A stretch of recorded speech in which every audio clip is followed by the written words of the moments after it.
Hey everyone, welcome back to Naruto Audio Fanfics 2.0. Today's fanfic is, what if Naruto and Sakura fell in love during war, and fought to save the three legends? Part 1. A story full of action, emotions, secrets, and unexpected twists that will change Naruto's destiny forever. If you enjoy Naruto fanfics, make sure to like, subscribe, and turn on notifications. Now sit back, relax, and let's begin the story. Stupid arrow Sennin, Naruto grumbled as he wiped sweat out of his eyes. His on-again, off-again teacher had disappeared after giving Naruto a complicated regimen of chakra control techniques to practice on. Over the years Naruto's control had slowly developed to the point where he now felt like he could control his power as well as the aging Sannin master himself, though Jiraiya would never admit it. Indeed, from what Naruto could tell, these new exercises mainly burned through chakra rather than refining his ability to channel it. Not that he had run out of chakra in a long time. Even without the aid of his demonic prisoner, Naruto's natural reserves had increased under the influence of heavy training and years of desperate combat. It had been a matter of getting strong or dying, and Naruto was still very much alive. Naruto's intuition, honed by his ninja talents, flickered for a second as someone approached in a manner they probably considered stealthy. Oi, Arrow Sennin, are you done peeping yet? When are we going back to Konoha? Naruto asked without turning his head or interrupting his concentration on the training technique he was currently engaged in. He appreciated the need to train away from the village from time to time, especially as such journeys dovetailed nicely with the need to conduct espionage against their myriad of enemies, but he was really starting to miss the many individuals he considered precious. Two man-sized frogs wielding long weapons that resembled swords with sickles on the end leapt out of the underbrush from opposite sides and attacked Naruto at the same time. Naruto deflected the blades with the metal strips that covered his forearms. He had taken to wearing the vertical strips of sharpened steel for just such an occasion. Having little talent in advanced weapons beyond standard issue kunai and shuriken, which could handle a sword in a pinch, but were decidedly inferior toward the purpose than simply using his arms. He had also made sure that he could channel chakra into the narrow blades, since any weapon that allowed the user to do the same would still cut through metal that wasn't chakra reinforced. Naruto was in no mood to lose an arm even if he suspected his prisoner might be able to regenerate it.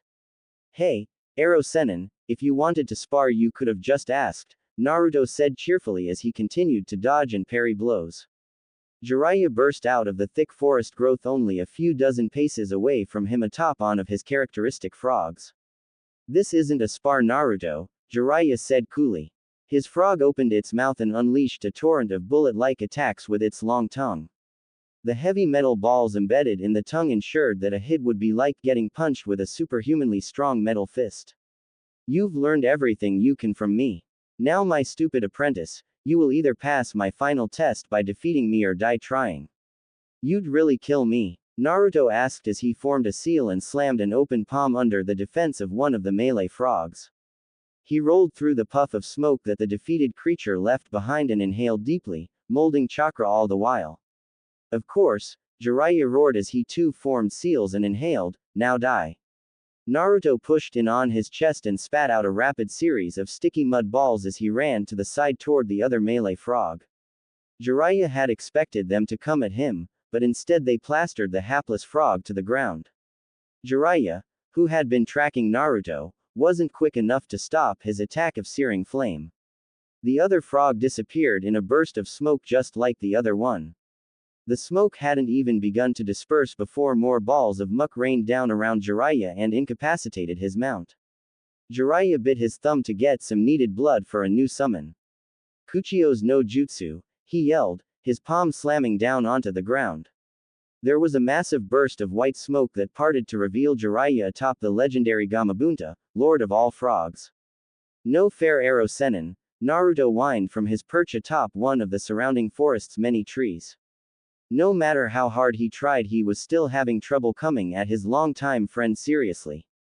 You know I can't summon a frog to help me now because none of them will fight against the frog boss. Yeah, and you're several decades younger than me, life isn't fair, Jiraiya muttered, slightly angry with himself for not coming at Naruto as hard as he could. The kid had even started to exaggerate his old personality, and now Jiraiya couldn't help but start to feel nostalgic.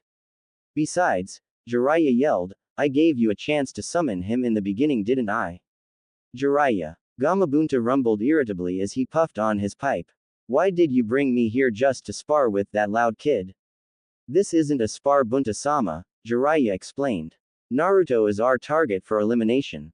Oh, Gamabunta replied curiously. Is it already time for that? He's just as interesting as he was all those years ago.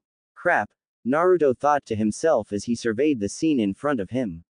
Even Jiraiya would be hard-pressed to fight against Gamabunta were the situation reversed. He formed a series of hand seals. No time to reminisce right now, Jiraiya said urgently. Don't tell me my business, Gamabunta grumbled as he leapt into the air. The trees around him whipped violently in the sudden windstorm the giant frog's movements caused. The spot that he had just vacated was already swirling under the influence of an earth technique. A moment longer and Jiraiya's big friend might have been in serious trouble. I need water and oil, Jiraiya said as they reached the apex of their jump. Below them Jiraiya could feel Naruto preparing his next move. Naruto knew he was in trouble when Gamabunta swelled up sharply and began spraying a fluid that he assumed was oil. However, as soon as the concoction was ignited, Naruto realized his mistake. A giant cloud of superheated steam billowed down on the forest, boiling alive everything in its path. Naruto's eyes widened slightly as his hands flew through a series of seals before the oncoming cloud rushed over him and obscured everything from view. He's still alive, Gamabunta said.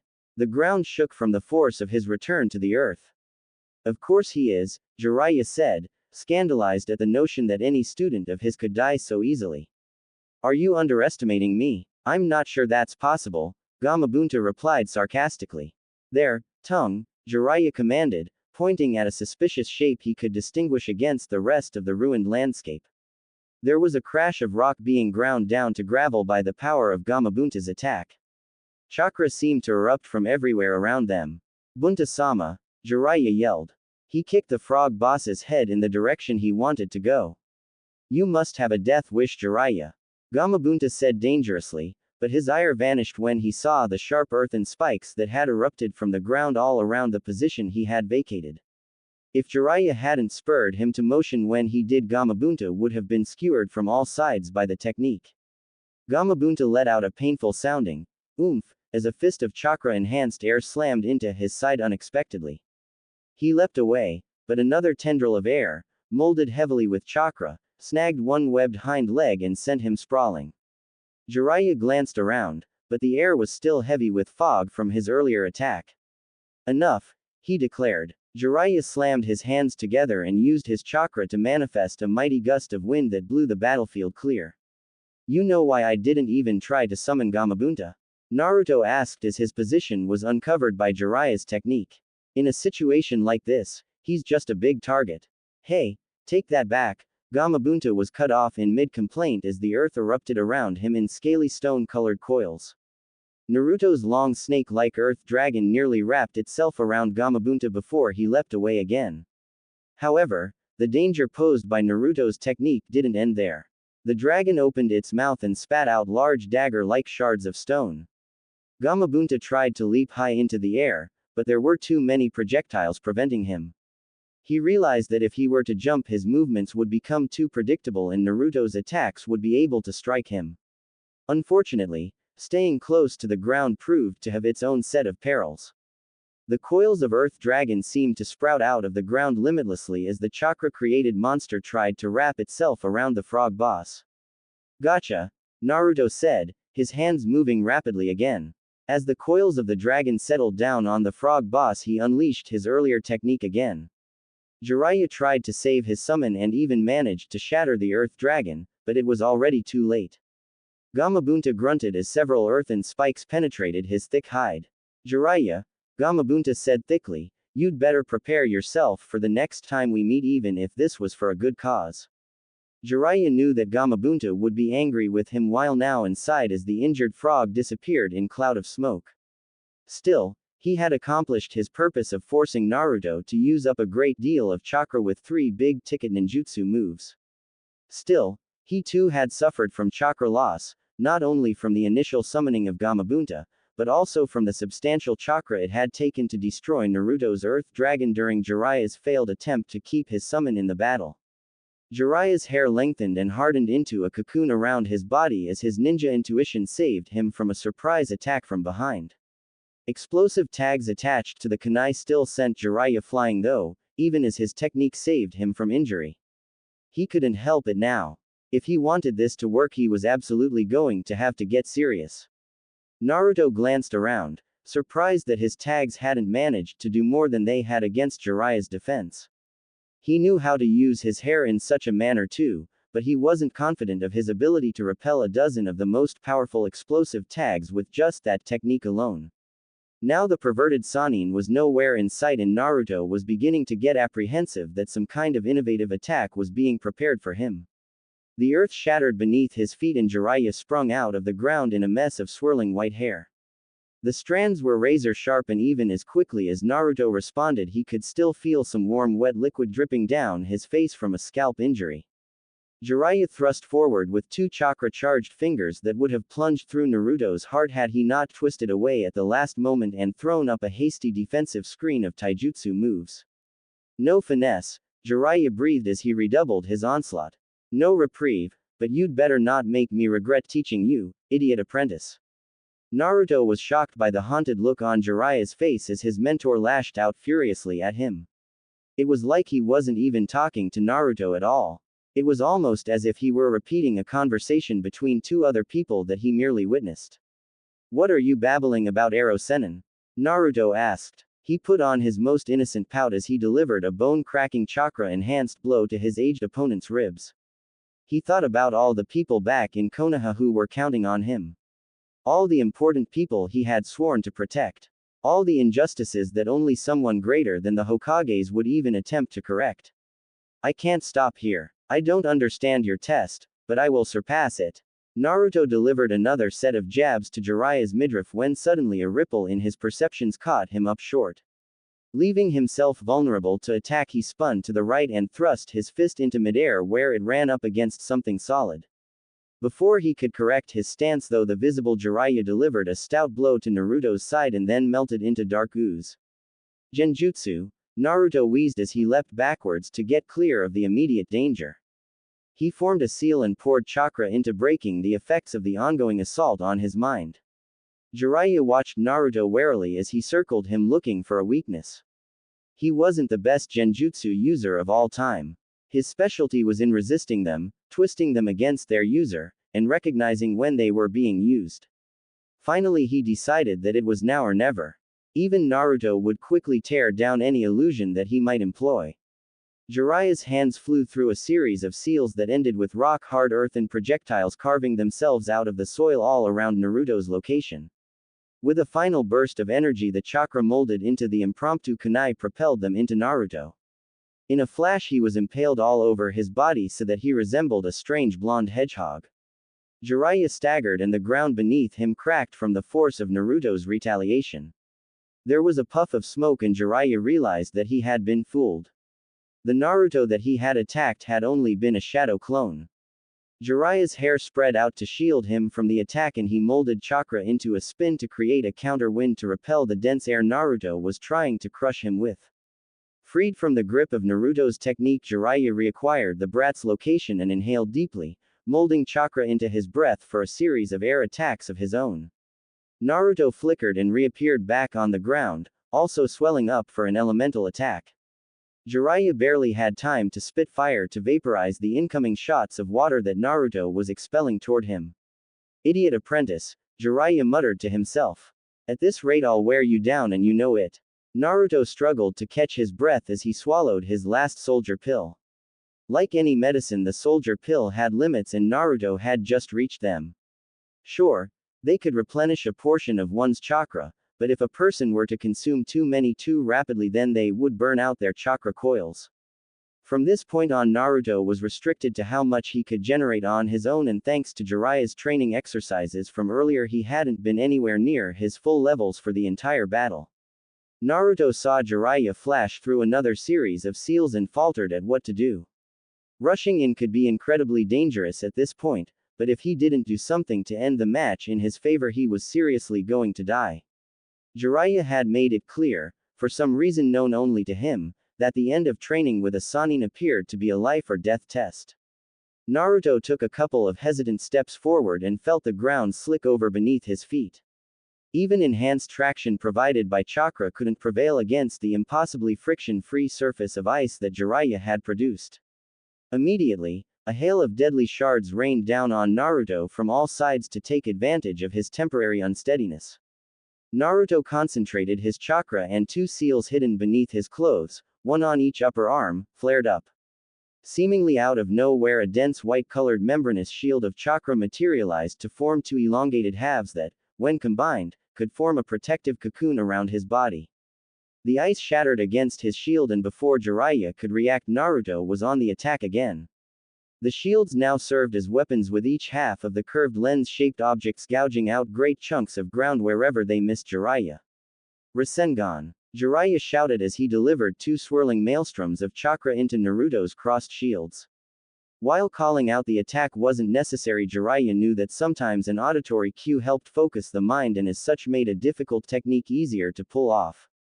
Two Rasengan crunched through Naruto's chakra shields with only moderate difficulty, but the time it took was all he needed to escape being caught up in the devastating attack.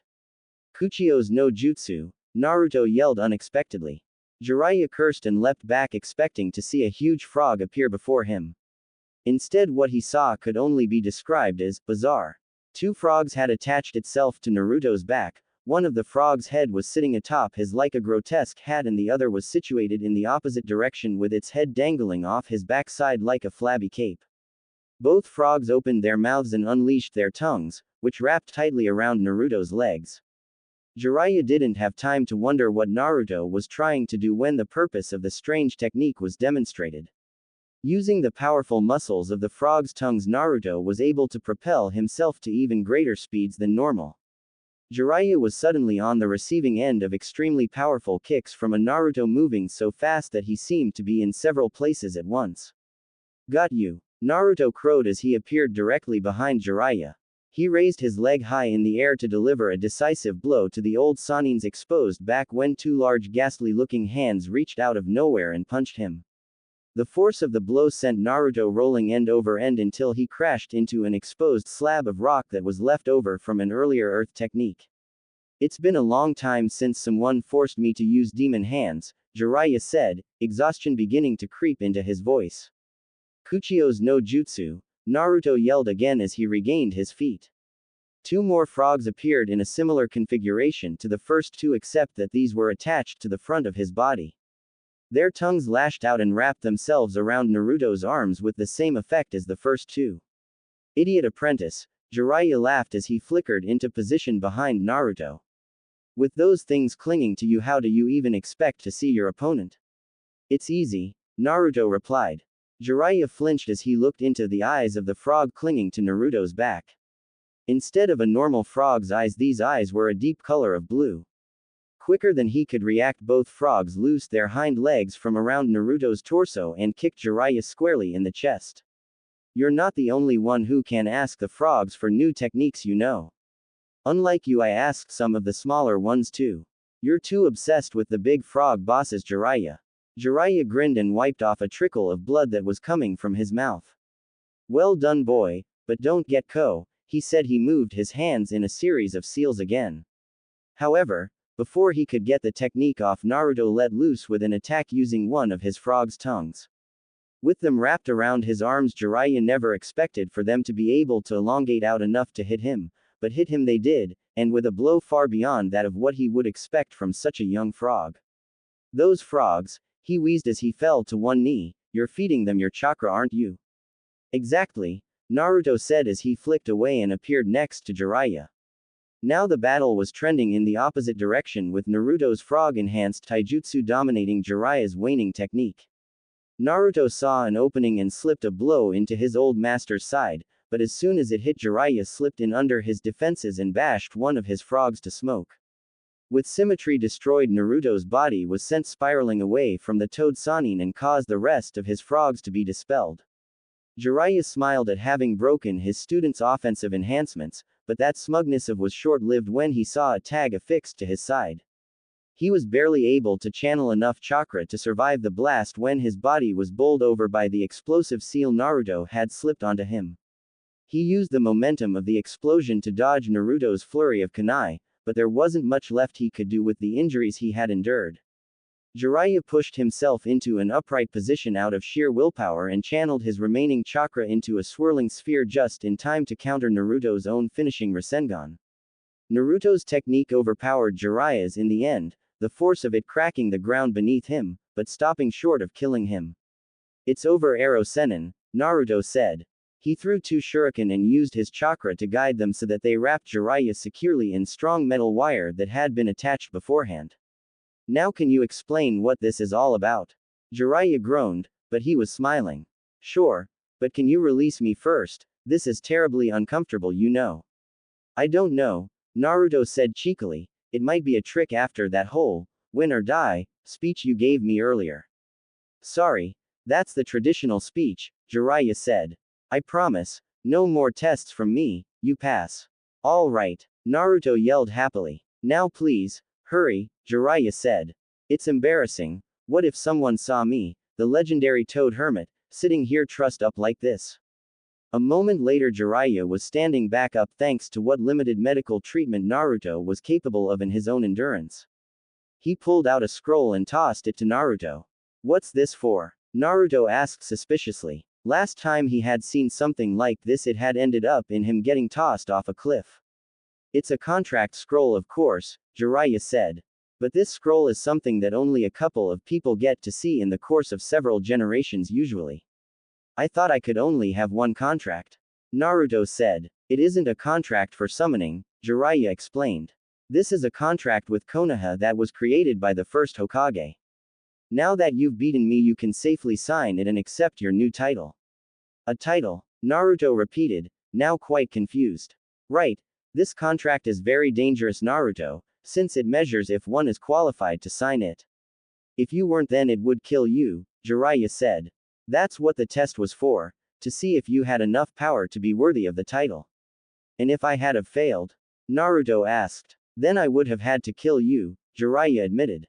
Then upon seeing Naruto's face he hastily grinned and waved his hands frantically. "Not that there was ever a chance of that. I knew you could do it, and it's done now so don't worry about it." "It had better be worth it," Naruto grumbled.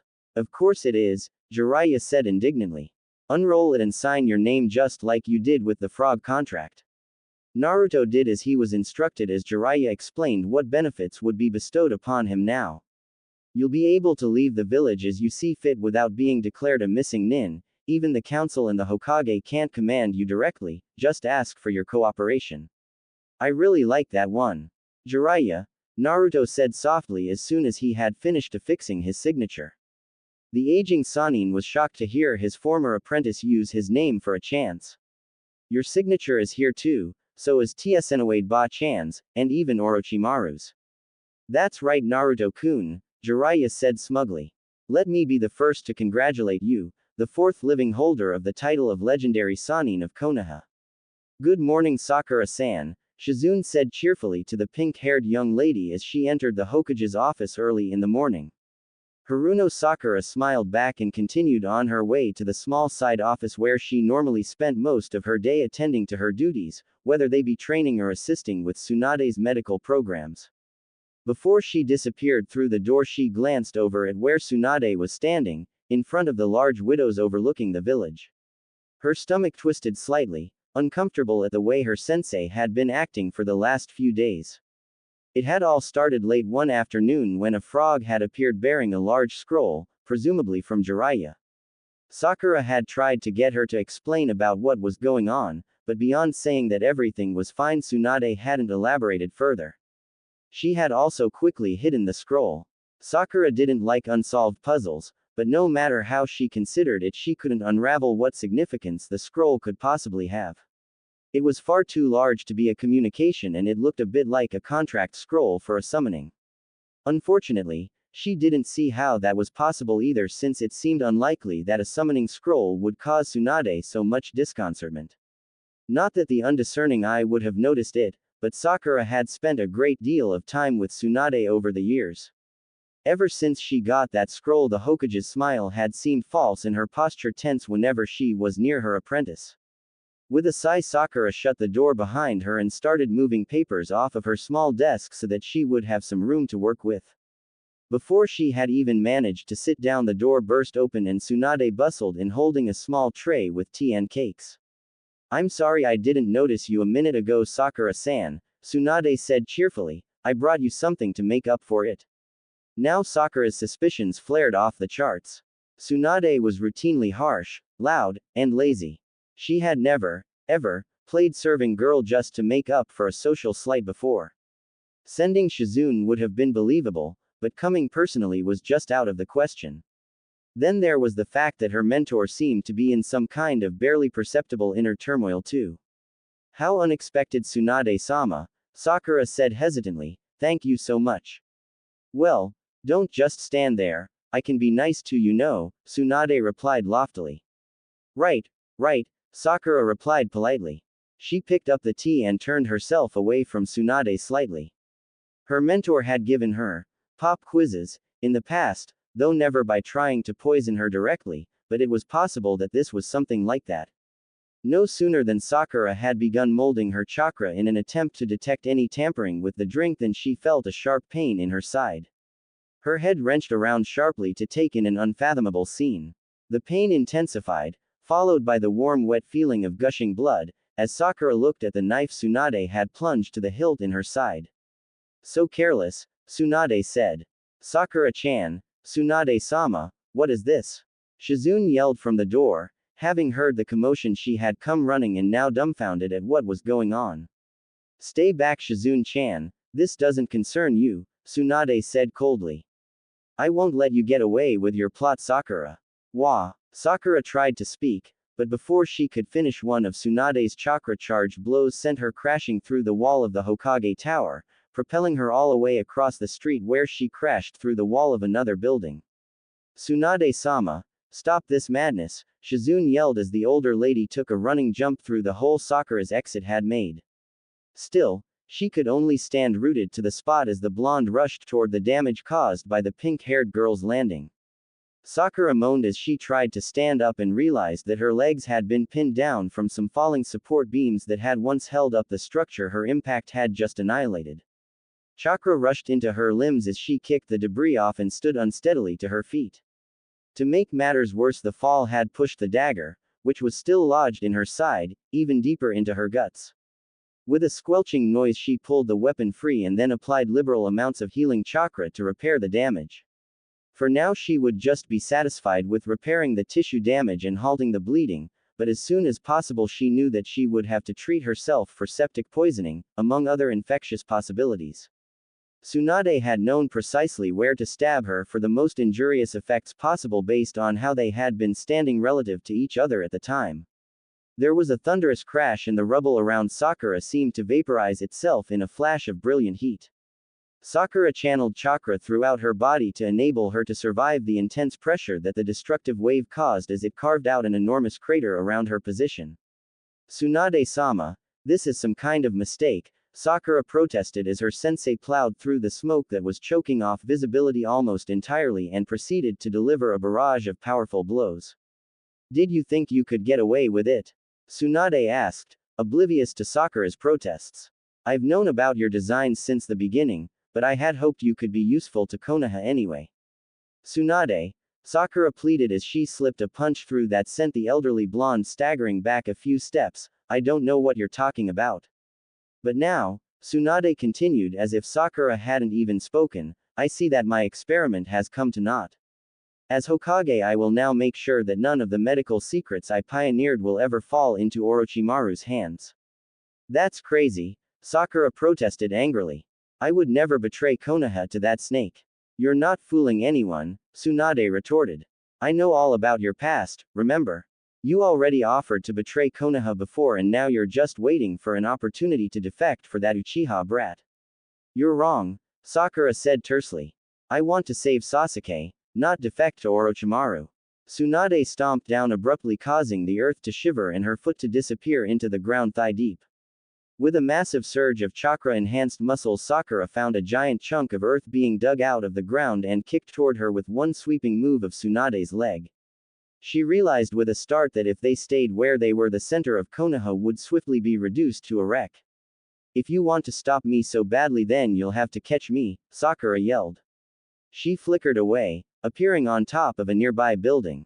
Without waiting to see Tsunade leaping after her, she ran as swiftly as she could toward the nearest training ground. "Are you done yet?" Tsunade asked once they had arrived after an uneventful pursuit. "Or are you hoping you can run all the way to the other traders?" Sakura turned around slowly, her face an unreadable mask of scowling hard lines.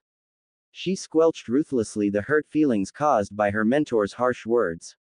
"You've grown considerably since the last attempt," Tsunade continued. "You're finally valuable enough that Orochimaru and his protege will welcome you with open arms. Unfortunately, I can't allow that kind of talent to fall into the enemy's hands, Sakura-chan. I told you already, I want to save Sasuke, not join him," Sakura replied. "Just like Naruto-kun, or has he become a defector in the waiting too? You of all people should know that I would never join Orochimaru, no matter what." Sakura cracked her knuckles slowly, one at a time as she advanced on Tsunade's position. "Perhaps you believe that I'm still the weepy girl that was choking back her sorrow just so she could be your apprentice. Perhaps you're still thinking that you should hold against me those words that I told you I once said in my delusion and hope. If that's what you think, Tsunade-sama, then I'll just have to beat some sense into you until you acknowledge I'm not that person anymore." Tsunade suppressed what would have been a proud smile and charged, her heels gouging out holes in the turf, so heavy were her steps. Sakura went into a slight crouch to lower her center of balance and winced in pain from the incompletely healed wound in her side. Chakra swirled around Tsunade's arm as she attempted to punch Sakura's midriff, but instead of yielding flesh, her fist collided with another chakra-reinforced blow.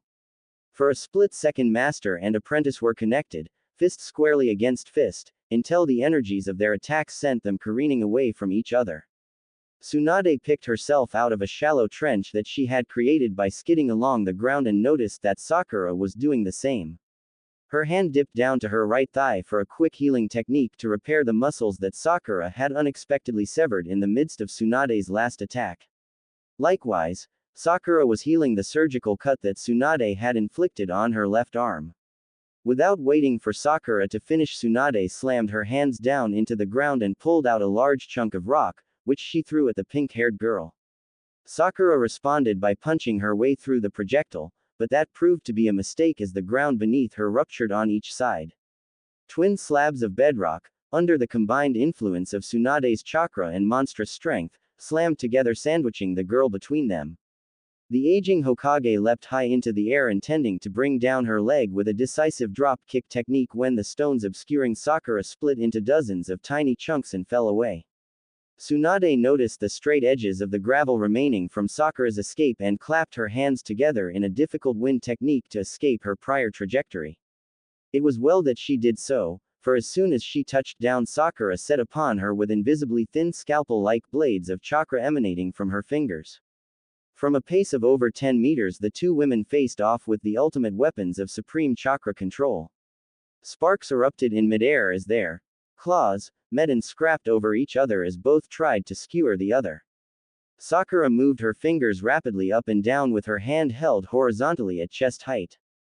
The tips of her long chakra claws exploded against the ground and ripped up gouges repeatedly as Tsunade expertly dodged the nimble attacks. Sakura felt pain lance through her shoulder and realized that Tsunade had changed tactics again. Now the legendary medic was rapidly varying the length of her chakra appendages and using that effect for a flurry of invisible jabbing attacks. Doing the only thing she could think of in such a situation, Sakura somersaulted backwards, out of her teacher's reach. No time was given for Sakura to recover though.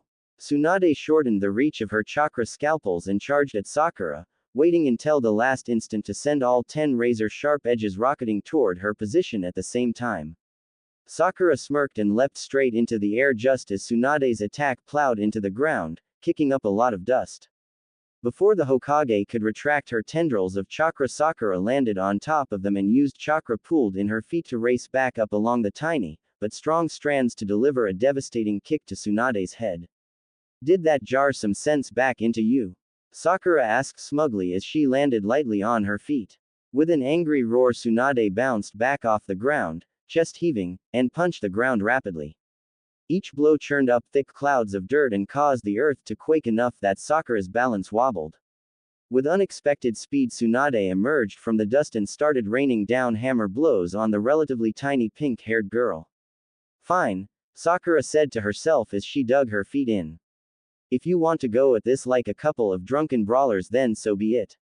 Shizune and Taunton arrived just in time to see two figures in the midst of a giant cloud of dust and debris begin pounding on each other. Most of the blows being exchanged between the two women were landing on each other, fist against fist, each time with a dull thunderous concussion as excess chakra was dispersed into the surrounding atmosphere. However, some of the blows were getting through, and despite almost inhuman levels of chakra-enhanced durability, both women were becoming increasingly bloodied. Tsunade's hair, normally in lazy pigtails, had come free and was swishing around with each swing of her fists. One of Sakura's eyes was swollen shut, and even though she was still delivering full-powered punches, Shizune was almost certain her right wrist had shattered. At last they broke apart, as if they both realized at the same time that if they didn't pause to heal, their ability to sustain combat would soon be lost. She's really trying to kill me, Sakura thought to herself as she tried to will her limbs to cease shaking from fatigue. Her chakra levels were rapidly depleting thanks to the healing she was having to do, usually on the same injuries, as Tsunade was directing her attacks to reopen old wounds repeatedly. Each healing of an old wound was less complete than the last, and Sakura knew that the worst injuries, her sight and her wrist, would soon becoming inoperable at this rate. One glance at Tsunade and Sakura's plight seemed even more desperate to Shizune. She was alarmed at how the medical princess of Konoha, so dubbed by Jiraiya, was acting, though she still had faith that it was a just cause. Tsunade had tricked her before, after all, into thinking that she might actually help Orochimaru. At least Shizune had convinced herself that Tsunade had been tricking her all along and had never considered aiding the evil Sannin.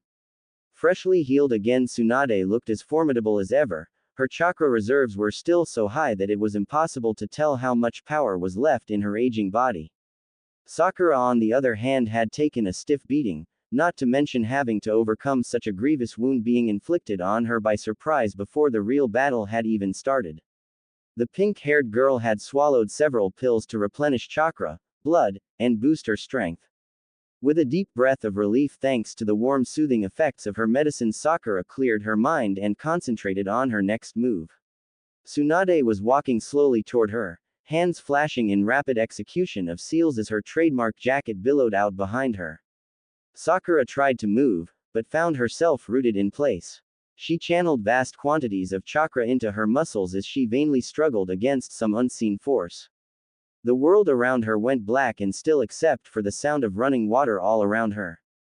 The inky black water started to creep up her legs and panic began to set in, despite her attempts to squelch it.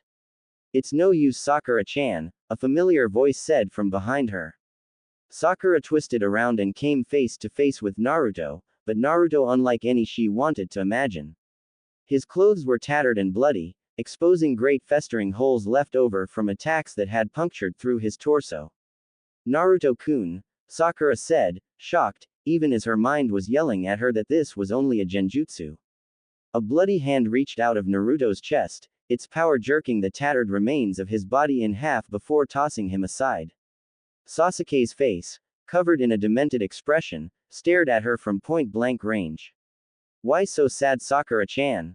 he asked lightly. "No, it isn't real," Sakura mumbled frantically. Some morbid power forced her to look into Sasuke's eyes. Terror gripped her as she realized that they were not the red patterns of Sharingan, but instead had the appearance of a snake's eye. "You failed them all, didn't you? The people you cared about," Orochimaru said with Sasuke's voice. "You really are Tsunade's apprentice after all." "No, this is wrong," Sakura said, strength creeping back into her voice as she fought the illusion. "I'll kill them, I've already killed them, they're going to die because of you, they have died because of you," Orochimaru chanted, his hot breath in Sakura's face. I won't let you, Sakura screamed, her chakra surging enough to shatter the inky black water that had nearly reached her chest by that point. Inner fire seemed to range out of control, threatening to become an outer flame as well. With my own power I will see you burn, Orochimaru. Tsunade watched her twitching apprentice with curiosity even as the powerful technique fought to overcome her mind. Is this really your end, Sakura? She asked herself aloud. No. A voice rumbled from behind, this is your end, child. I impossible, Tsunade said, utterly rattled by the booming voice, which was instantly recognizable thanks to the many descriptions she had heard of it over the years. Kyubi, you're dead. Not dead, little one, nor imprisoned any longer thanks to that fool you call Jiraiya, Kyubi said smugly. The idiot pushed Naruto too hard and I managed to escape. Tsunade fought back tears as the demon fox flicked one of its tails and tossed two limp forms down at her feet. The broken, mangled bodies of Naruto and Jiraiya, still steaming from the Kyubi's fire, but completely dead. I'm going to destroy everything you ever cared about, slowly, as you watch, feeble Hokage, Kyubi roared maliciously. One of its tails lashed out and to Tsunade's horror obliterated the prone form of Sakura. Next it ravaged Konoha, one section at a time, as countless ninja attacked it only to be killed in the monster's ambient fire. Dan, Tsunade called out longingly as her long-dead boyfriend attacked the demon and perished in a small burst of flame. Abruptly Tsunade whirled and plowed her fist through the air, shattering the illusion around her in a flash as Sakura staggered back holding her stomach. She had seen through the illusion from the start since it was merely her own technique twisted back upon her, but she had played along to get a free shot in against Sakura. How do you like it? Sakura said hotly as she raked Tsunade with elongated scalpels of chakra, having your worst nightmares turned in on you. Tsunade disappeared in a puff of smoke and a small log, cut into pieces, clattered to the ground in her place. She reappeared a short distance away, visibly fatigued, and took a long drink out of a bottle that looked suspiciously like sake. Tossing the bottle aside, she wiped a bit of blood that was trickling down her face from a cut above her eye and slammed her palm into the ground. Kuchio's no jutsu, Tsunade called out. When the smoke cleared, she was standing astride the great slug queen Katsuyu. How can I aid you, Tsunade-sama? Katsuyu asked politely. The enemy is before us, Tsunade said sternly as she pointed to Sakura. Understood, Katsuyu replied. She rapidly expelled several streams of acid toward a bobbing and weaving Sakura who barely managed to evade the lethal assault. There was a flash as Sakura tossed several kunai with smoke bombs attached to mask her movements as she headed toward the nearby tree line. Stay back, Tsunade yelled. Shizune and Taunton, who had wisely stayed far away from the line of fire, had been joined by several Anbu. Their expressions were hidden behind stoic masks, but nonetheless Shizune got the impression that they were reluctant to follow their Hokage's edict. Through the smoke screen left by Sakura, a tree trunk came whizzing out like a missile and embedded itself in Katsuyu's ponderous form. The smoke started to clear as more trees were flung into the slow-moving slug where they penetrated the creature's soft body. Shizune could see Sakura breaking the massive plants off at their base and then hurling them as easily as a person might throw a ball. Katsuyu fragmented into many dozens of tiny slugs and bounded across the ground toward Sakura. Tsunade was lost from sight amongst their numbers and Sakura was quickly surrounded. She had broken off another tree and was now wielding it as a makeshift club. Each swing sent the tiny slugs spinning away, many of them disappearing in a cloud of smoke as they went back to where they came from. As one they all swelled up and let off long thick streams of acid. Sakura tried to dodge, but there were too many. Her skin hissed and boiled as the slugs, acid landed. Then, when they seemed to have finished their most devastating attack, the slugs rushed Sakura, piling on top of her until she was completely obscured from sight. They swelled up again, but this time instead of shooting acid they exploded violently. Shizune was forced to look away from the intense light generated from the blast, but she could feel the wind it produced whipping angrily past her. When the smoke cleared, Sakura was a wreck, barely alive, and in danger of being finished off by Tsunade at any moment, though the blonde Sannin was clearly exhausted and suffering from the onset of chakra depletion too. Sakura reached up with a shaky arm and traced her hand over the jagged broken bone that had pierced through her skin. With a sickening snap, she wrenched the errant limb back into place and then through force of will formed a series of hand seals. Tsunade dug into the ground for another oversized piece of earth to smash her apprentice in what would easily be a finishing blow with Sakura in her current state when the pink-haired girl started to glow at 5 different points on her body. Seal forms emerged on her arms, thighs, and midriff, all giving off immense chakra. I've been storing chakra in these seals for a long time thanks to your inspiration, Tsunade-sama, Sakura said shakily as the seals began to melt off and rush their power toward her right arm. So, you intend to trade some of your life for a regeneration? Tsunade asked. No, Sakura said flatly. Tsunade's eyes widened slightly in shock that the seals were different than her own technique. Instead of making myself old, Ba-chan, I will simply use the reservoir of chakra to fuel the most powerful healing techniques and restore my body the old-fashioned way. Impudent brat, Tsunade snarled, outraged at being called Ba-chan. Don't you think I tried it that way first? You don't have the power to heal yourself up front without trading off some of your lifespan. This vain mistake will cost you all of your life instead of a mere portion. Sakura smiled faintly, her hand glowing with a healing technique as Tsunade hurled her last attack. For a moment everyone gathered was convinced that the boulder had done its job, but with a dull reverberating crash Sakura pounded the stone to rubble with a single blow. Tsunade, drained of her chakra reserves and out of time to perform another jutsu, held up her hands as Sakura charged. Her arm was covered in dark seal lines as the stored chakra continued to pour into the limb, enhancing her strength by orders of magnitude now that no burdensome healing techniques was draining the influx of power.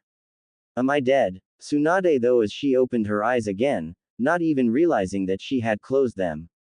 Sakura's fist was scarcely an inch away from her nose. Did I pass Tsunade-sama? Sakura asked sweetly. Wah? How did you know? Tsunade asked weakly. Sakura caught her sensei as she sagged over and began administering some badly needed healing techniques. I just had a hunch after the way you'd been acting recently, Sakura said. I was thinking you'd poison me or something, not stab me through the guts and then try to kill me though. Sorry Sakura-chan, Tsunade replied. It was necessary. The final test that a Sannin master must give her apprentice. Final test? Sakura asked. Is that why you had to put me through that genjutsu and make all those accusations? That wasn't a very believable performance by the way. I'm not an actress, Tsunade said crossly.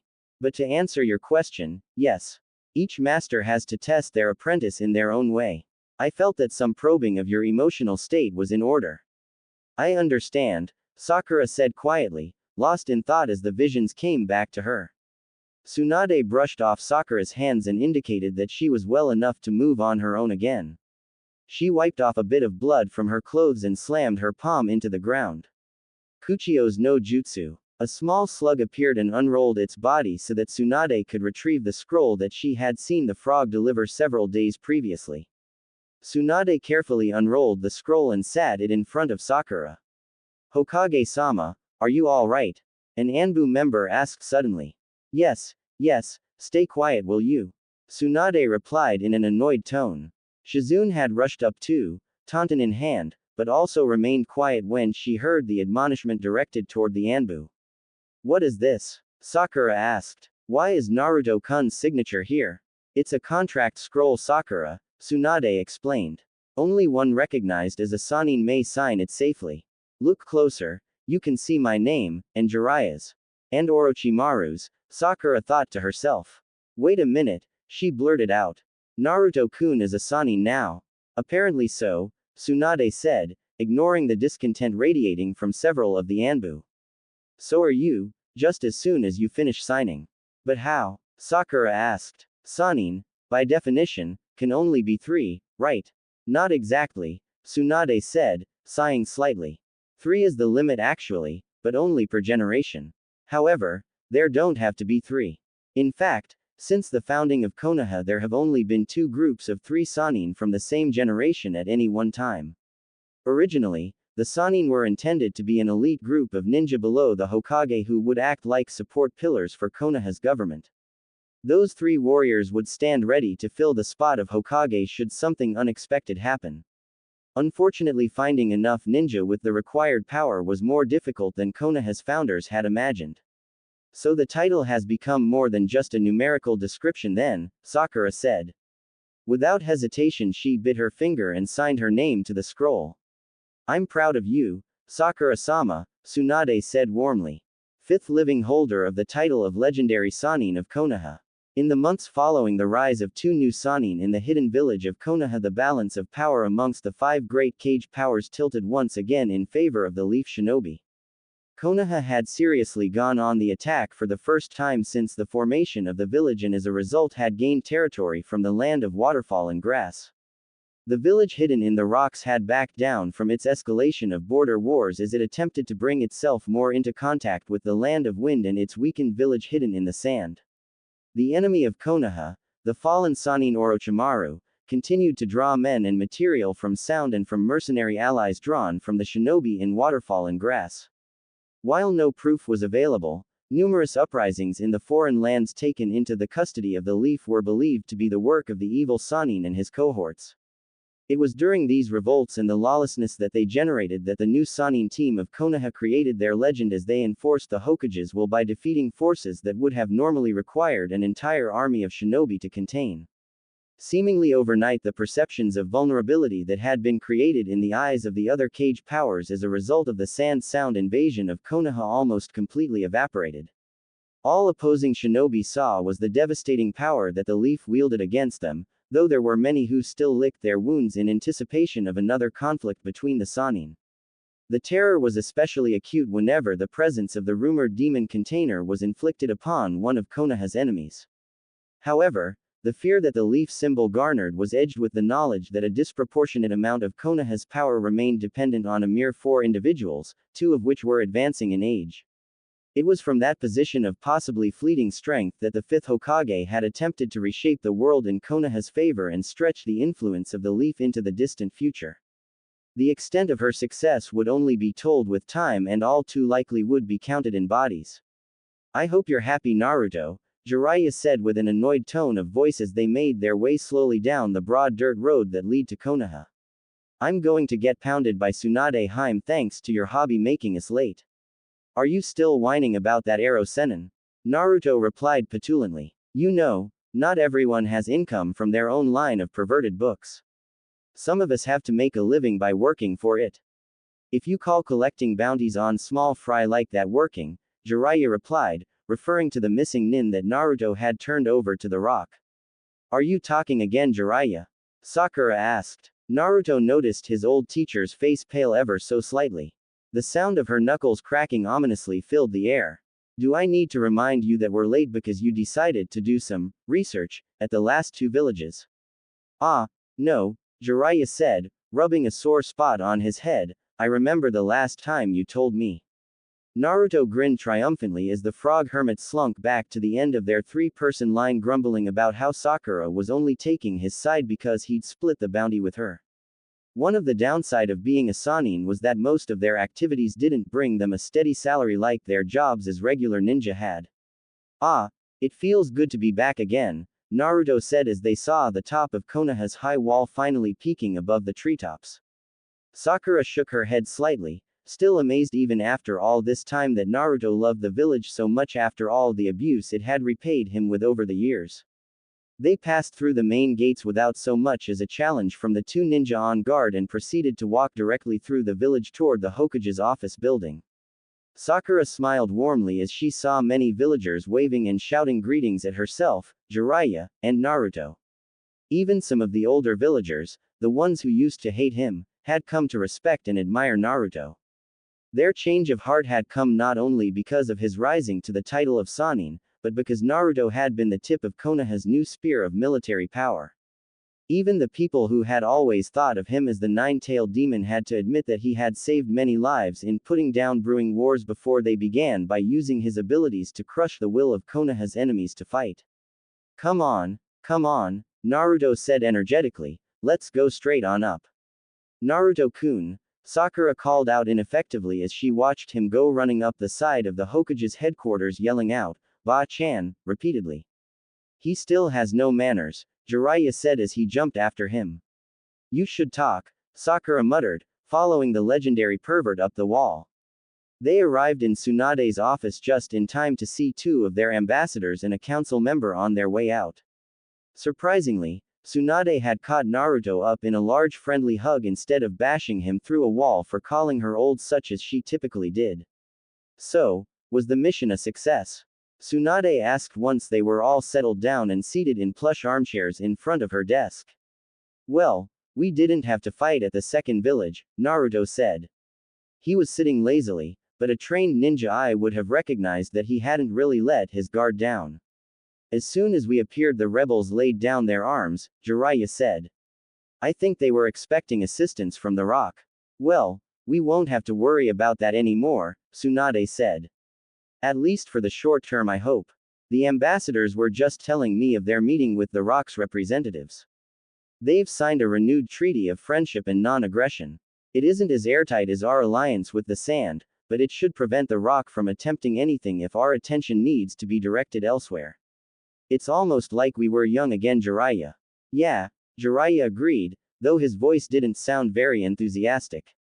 He remembered how Konoha had experienced a small golden age of peace and prosperity thanks to the bloody efforts of himself, Tsunade, and Orochimaru. He was afraid that history would repeat itself at this rate considering the number of immensely powerful opponents that they still faced. Even without the rock, the sound will still be causing problems though, right? Naruto asked. Orochimaru may try to incite uprisings, but he doesn't have the strength to support them directly like the rock was threatening to do, Tsunade said. Besides, there can only be one reason why our old companion hasn't used the body-stealing technique on his apprentice yet, Jiraiya said, referring to the intelligence that they had indicating Orochimaru had taken a new host within the last year or so who wasn't Sasuke. He still needs Sasuke's strength combined with his own to defeat his enemies. We're fortunate that Orochimaru is so fixated on destroying Konoha, Tsunade said thoughtfully. If chaos were truly all he wanted, he could accomplish that by wiping out any of the cage powers, and none of the rest of them are as able to face his kind of threat as we are. If that's what you call fortunate, Ba-chan, Naruto replied, hopping up from his seat. He tossed a scroll on Tsunade's desk and headed for the door. Let us know if you need anything else. Are you coming with me to the Ichiraku, Sakura-chan? Yes, but don't just decide things on your own, Sakura chided him teasingly as she joined him, waving happily to their two old masters who had remained seated. They seemed happy, Tsunade commented casually as soon as they were gone. Frogs and slugs are natural companions, Jiraiya replied, hinting at her. He leaned forward as Tsunade reached for the report that Naruto had left on her desk. Don't you think, Tsunade-hime? I don't know, I've never seen a frog that didn't have a problem with perversion, Tsunade said. For the second time the legendary hermit heard the ominous sound of knuckles cracking with chakra-enhanced strength. Jiraiya-kun. Heh. Jiraiya chuckled nervously. Why don't you read that report? There might be something important. Actually, I just thought of somewhere I need to be. Sorry, Haim, I'll be back after a while. Tsunade refrained from laughing as her old teammate scuttled out of the room and turned her attention to Naruto's scroll. 10 days earlier. What's the situation, Naruto? Jiraiya asked. Naruto was sitting idly on a tree branch nearby watching Sakura as she traced seals onto a scroll in preparation for some incomprehensible technique that Tsunade had apparently taught her. I'm still waiting for the last two shadow clones to dispel themselves and report in, Naruto replied. It looks like the town is encompassed by pretty heavy defenses though, for non-shinobi anyway. They've also got several ninja keeping watch, but it shouldn't be anything we can't handle. I think most of their ninja are either too young or too old to be a real threat. It might be a trap, Sakura said. They could just be using a transformation to look weaker than they are. Naruto shrugged. It was always possible, but improbable since it would require that their opponents realize he was scouting them. Otherwise, they couldn't hold an exhausting transformation all the time on the off chance of confusing a scout. Is there any approach that won't be spotted? Jiraiya asked, trying to keep the conversation steered towards tactics. No, they've cleared out the forest around their position for a good 500 yards in every direction, Naruto replied. They've even flattened out the terrain and marked it to give their ranged weapons added accuracy. Not that we can't still sneak in anyway. I'm against stealth, Sakura said as she wrapped up her scroll. We want to make a visible example out of their attempt at thwarting Konoha, right? Yeah, but it will be more terrifying for them if we appear unexpectedly in their midst, Jiraiya said. I doubt it would be more terrifying than us demolishing their defenses with powerful techniques, Sakura retorted. What do you think, Naruto? Jiraiya asked. The golden-haired ninja made a slight whining noise at being drawn into such an argument. I agree with Sakura-chan, he replied. Jiraiya started to mutter something about him kissing up when Naruto cut him off with an explanation. We want to minimize casualties, don't we? If we destroy their defenses they might get scared and surrender, but if we appeared suddenly in the middle of the village and started taking people out they might decide to fight like a cornered animal. All right, we'll do this one your way, Sakura-chan, Jiraiya said finally. But I want Naruto to send in some shadow clones to infiltrate the village to stage a diversion from within if we start having any trouble. Just because I have a lot of chakra doesn't mean you need to waste it on every mission we take, Naruto grumbled. It's good for you, boy, Jiraiya said, grinning broadly. You'll thank me one day, just like all my other guaranteed success rate training techniques. You mean like tossing him off of a cliff? Sakura asked sarcastically as she teasingly referred to one of the many stories she had coaxed out of Naruto since they began taking missions together as Sannin. Jiraiya pouted in return, mumbling something about being abused by slugs all his life. Ah, there went the last one, Naruto said, referring to his shadow clone scouts. His hands moved rapidly to form the seals necessary for a handy little technique that allowed him to display the information his clones had gathered about the layout of the land in a three-dimensional sculpture of dust on the ground. The particles of grit swirled together to form houses, walls, and weapon placements in a precise replica of the village they were to attack. It shouldn't be too difficult to demolish these catapults and stockade walls, Jiraiya said as he examined the layout. Well, then I guess the only thing left to do is give them a chance to surrender, Naruto said. The aging Jonin Kazuo, who commanded the shinobi force stationed at the village in question, looked out nervously across the artificially barren landscape surrounding his charge. His village, the grass, had been unwilling to risk a direct confrontation with the powerful Leaf, so he had been sent out to oversee a band of homeless ninja in hopes that the Hokage would overlook such a small village so long as it had a few fangs. He could have told his superiors that such a notion was folly. Unfortunately for this village, it constituted an unacceptable break in the internal lines of communication that Konoha was relying upon when it expanded its border beyond the village's location. Konoha had learned several things from its war with the Sand and the Sound. The territories that it had been content to allow its neighbors to exercise domain over were suddenly viewed with suspicion as an unacceptable staging ground too close to Konoha proper. The people who had been ignored by the Hidden Leaf had also become instant threats overnight, and not without good reason. The Jonin had no interest in politics, but he was beginning to suspect that a foreign hand was stirring the pot against Konoha under his very nose.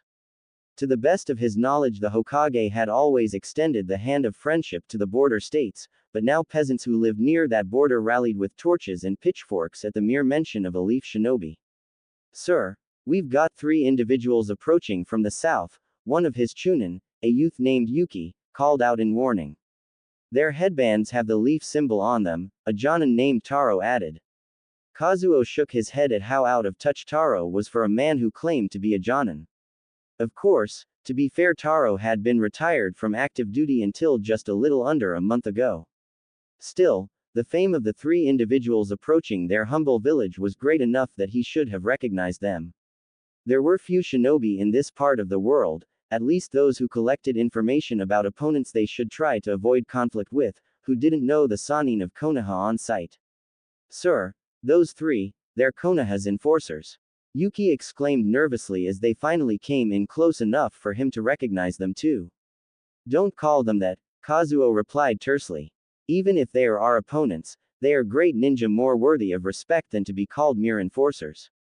They've come to pillage this village and destroy its heritage of independence, Yuki spat angrily. You've been listening to the villagers too much, Yuki, Taro said softly. Even though our orders are to keep this village out of Konoha's hands, perhaps we can yet avoid a fight. Greetings, villagers at the fork, the ninja Kazuo recognized as Jiraiya called out. You have turned away agents of the Hokage and fortified the lands under Konoha's jurisdiction without leave. Greetings, Sannin of Konoha, Kazuo replied. I am afraid that you are mistaken, this land doesn't reside under the jurisdiction of any shinobi. That might once have been true, but no more, Jiraiya said. Everything from here to the horizon has reverted to the hidden leaf. Defying our patrols and turning away our agents will not be met with restraint during these trying times. Oi, old man, the blonde-haired Sannin called out. It isn't a bad deal, or does grass want its whole territory annexed? Kazuo chuckled to himself as the pink-haired Sannin began berating the complacent relaxed-looking blonde for his lack of tact. He had a point though, not that Kazuo would ever admit it. The leaf hasn't waxed strong enough to subdue the grass without the wolves ripping it apart while its claws are busy elsewhere, Kazuo replied. Besides, we are humble homeless nin hired to protect this village. You have no quarrel with the grass. Yet we must have this strategic territory to defend the heart of our domain, Jiraiya said. He didn't even bother to mention the homeless nin ploy since it was so obvious. Even though he didn't say it, Kazu heard the rest of his statement. If grass stands in Konoha's way, then the leaf be at a serious disadvantage regardless, so it might as well make the grass shinobi suffer for their defiance. Perhaps we can yet reach a solution agreeable to all sides, Kazu said. If we allowed Konoha to patrol this area at will, would you agree to an accord over this disputed zone? You cannot be serious, Commander, Yuki said, hostility oozing out in his tone. Who knows what they might do with their patrols? We've got to stop them here. Hold your tongue, Chunin, Kazu retorted. He directed his attention back to the three standing outside his walls. Please, come in and accept our hospitality. With seemingly little effort, the three famous ninja appeared at his side, relaxed, apparently letting their guard down, though Kazu found that to be highly unlikely. If you'd like, we can draw up a field agreement between myself and the three of you, which will hopefully encourage the grass to mediate the negotiations we spoke of a moment ago, Kazu said, maintaining the front of homeless nin for the sake of saving face. That would be acceptable, so long as Konoha's interest in securing this area is met for now.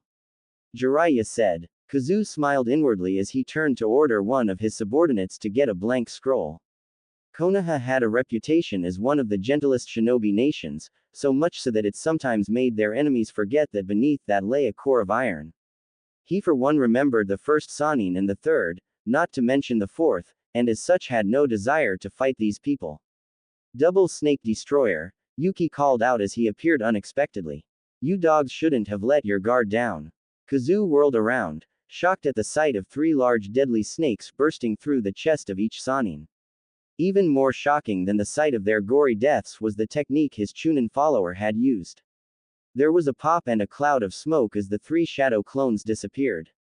You, Kazu said, snapping into action. He grabbed the lapel of Yuki's shirt and shook him violently. What do you think you've done? We could have saved this village from itself if you had been content to sit quietly.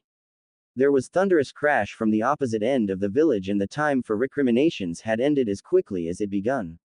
Kazu gave the signal and his forces dispersed to join in the fight.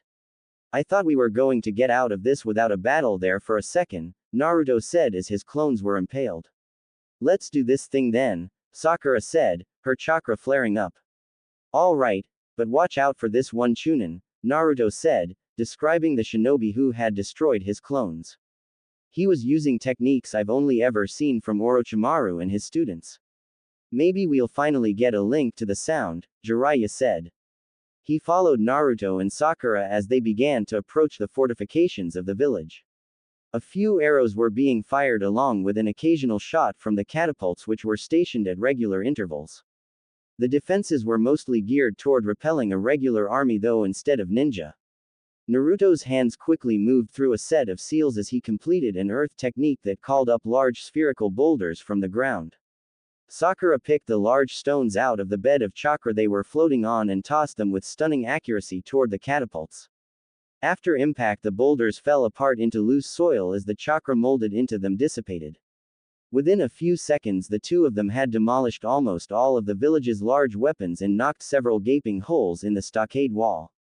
Naruto and Jiraiya inhaled deeply as a new hail of arrows rained down on them. Twin balls of dispersed fire incinerated the incoming projectiles and created wind currents that disrupted their trajectory. Naruto inhaled a second time and unleashed a thin stream of fire that sliced through the few remaining siege weapons effortlessly. The villagers who had assembled to fire bows and man the catapults scattered before the leisurely approach of Konoha's greatest warriors. Now the remainder of the battle would be decided by shinobi. You should surrender, Jiraiya said as around 20 ninja, mostly Chunin and Jonin, surrounded them. In fact, most of you should retire. I don't want to hear that from you. Taro shouted indignantly. He wasn't that much older than the hermit Sanin. Kazu gestured and the attack was joined, but even though they outnumbered the enemy more than 6 to 1, he wasn't optimistic. A dozen kunai thudded into Naruto only for his body to melt away into mud a few seconds later as the earth behind his attackers swirled up to reveal his form. He inhaled deeply, molding chakra, and spat out a thick gooey substance that caught up two Chunin in a swiftly hardening straitjacket which effectively put them out of the action. Sakura pulled out a few strands of pink hairs and infused them with chakra until they became stiff needle-like projectiles. 3 enemy ninja fell to the ground, nerves and tendons pierced through to the point where their limbs lost strength or ached with phantom pain. Her stomach swelled out slightly as she built up chakra before she spat out a huge volume of liquid. 2 more of the enemy's ranks fell to the disabling acid that only a slug master could call upon. Jiraiya grinned as his apprentice showed off with the quick and easy techniques he had taught him. Even the pink-haired girl the boy was always pining over had some chakra techniques that were cheap and easy to pull off, yet devastating to weaker ninja like those they were currently fighting. As for him, he was content to knock out his opponents the old-fashioned way with plain simple fists. His share of the opponents had fallen quickly to dozens of hammer blows from an old man that was too fast for them to see, let alone block, when he was moving at his top chakra-enhanced speed. Naruto's fingers gathered chakra in their tips, which burned brightly with a technique, as he closed in on the Jonin commander. The old man tried to stop him, and indeed almost managed to dodge his attacks, but it only took the slightest brush of his fingertips against his stomach to finish the seal. What did you do to me, boy? Kazu asked, coughing sickly as he felt his strength fleeing away. I sealed off your ability to access chakra, Naruto replied smugly. Don't worry though, it's temporary. The seal only held back chakra, but in so doing it degraded itself. Eventually the energy flow would break through like water bursting from a dam. It wouldn't even work at all on those who had too much chakra to begin with. Great. Just great, Sakura said unhappily as she walked over dragging a body behind her. Hey, isn't that the guy who used the snakes? Jiraiya asked. I thought we were going to be careful not to kill him. Yeah, well, we didn't kill him, Sakura said, pointing to the now limp hairs that were embedded in his tendons. He poisoned himself with something pretty exotic. I hope you don't mind, old man, Naruto said cheekily to the Jonin commander, but we're going to be taking this guy with us for study. We're not going to do any more damage than we've already done, Jiraiya said. But if we have to come back here again, there won't be anything left of this town, understand? Kazu said nothing, knowing that his team would probably be recalled after this and the villagers wouldn't dare risk defying Konoha again. At least, he hoped they wouldn't, because after the incident with Yuki he had a feeling that the evil Sannin of legend, the rumored immortal Orochimaru, had set this conflict in motion. His report would be sure to mention to his superiors that they risked being played by a common enemy if they continued to resist the leaf.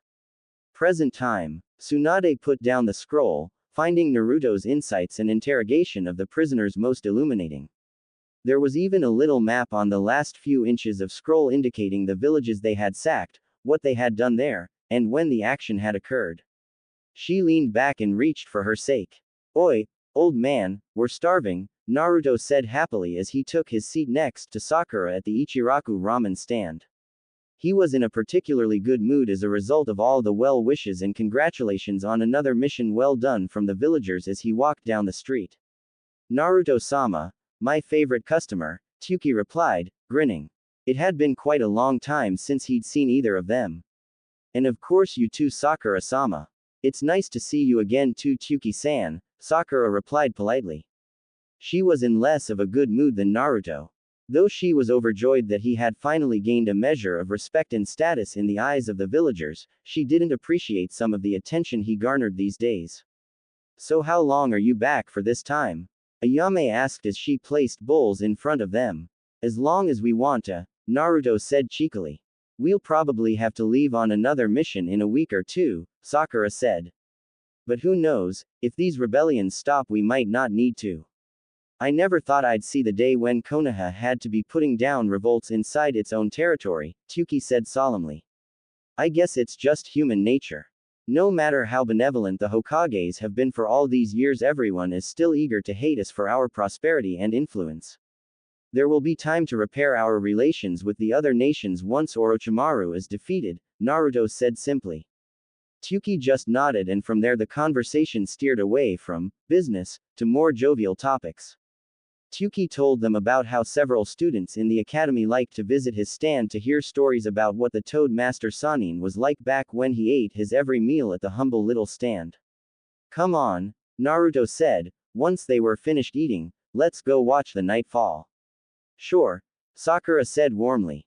It only required a little surge of chakra for ninja of their class to propel themselves to blindingly fast speeds. How did you find this spot anyway? Sakura asked once they arrived. They were seated on top of the Hokage monument overlooking the village.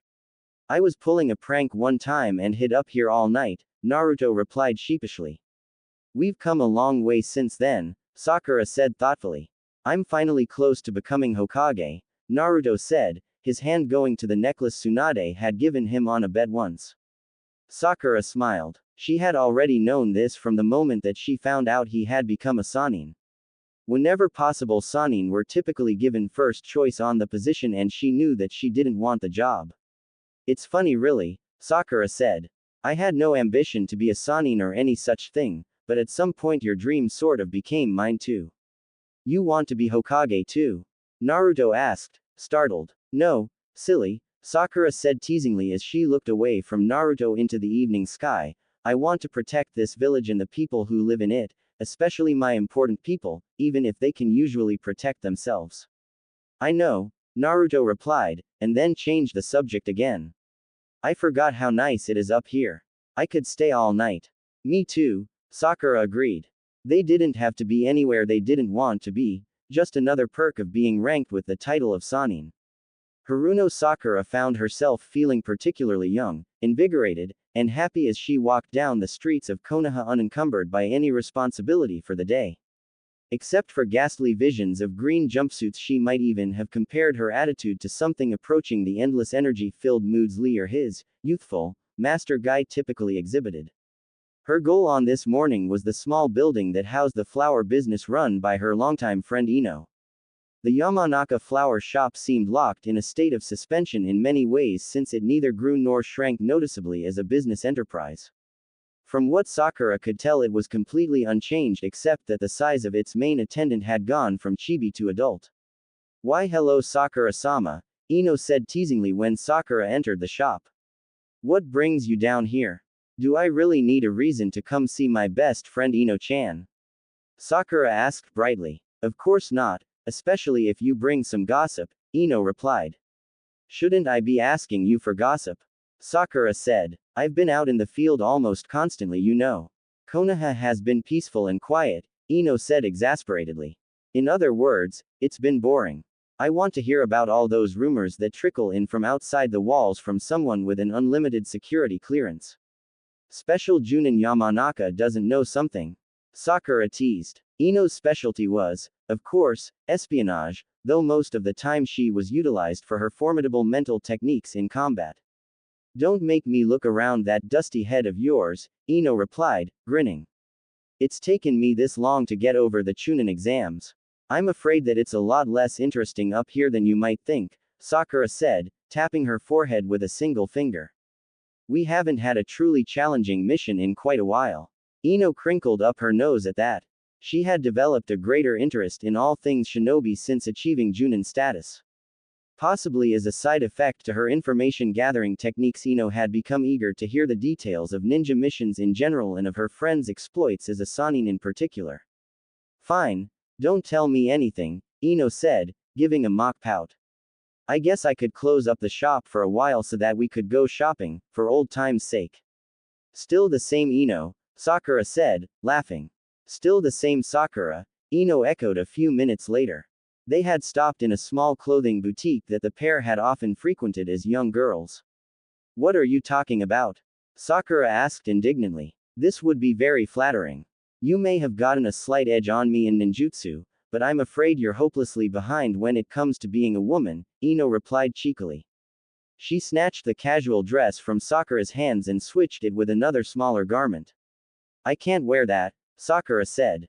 The cut on the dress was entirely too low and short in all the wrong places to suit her. When would I wear that? I suppose you might need to lose a few pounds first, Ino said. What was that Ino pig? Sakura asked, fist clenched as her old childhood habit reasserted itself. I'm trying to help you out, billboard brow, Ino retorted. We both know you've only got a one-note fashion sense and that one's flat. Sakura and Ino spent the next 10 minutes yelling at each other before parting in a huff, but inwardly both of them felt that old sense of closeness renewing itself as a result of what amounted to a ritual of their friendship. Sakura looked off toward the large central building that housed the Hokage's office and decided that it was probably about time for her to head over. Naruto should already be there discussing some village matter with the advisors or else sitting around with Jiraiya pretending to work. Hello Sakura-chan, a soft voice called out from behind her as she turned down one of the main streets. Sakura whirled around with surprise that she hadn't noticed the presence of the person before they called out to her. Hinata-chan, Sakura replied in greeting. How have you been? I have been well, thank you for asking, Hinata said cheerfully. It's been so long since I had time to just take a walk, I'm glad we had a chance to meet again outside of business. Sakura nodded, idly chatting with the Hyuga head as they walked slowly toward the Hokage's office complex. Hinata's father had begun to wane in health and power during the last few years, and as a result the shy Hinata had gradually taken over the clan. Her beauty combined with her efforts in remaking the clan in her own image had been so shocking as to earn her the name, Iron Rose, amongst some of Konoha's denizens. Now that she was almost completely in control of the Hyuga, it was rumored that she had abolished the caged bird seal, but no one really knew for sure since the seal couldn't be removed from those who already possessed one. So, how is Naruto-kun?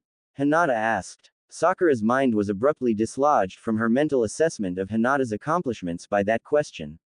Ah, he's the same as ever, you know him, Sakura said, tacking on a small laugh at the end. He's been occupying himself with seals and the fringe arts. Then he is still hunting for him, Hinata said. We both are, Sakura added. Naruto will never give up against something he sees as such an injustice. I expected that from the person I admire most, Hinata said, smiling slightly at Sakura. It's good to know he hasn't changed. Sakura looked at her, unsure of what to say, but before she was forced to respond, Hinata continued of her own accord. I remember watching Naruto-kun struggle against his fate when we were young, she said.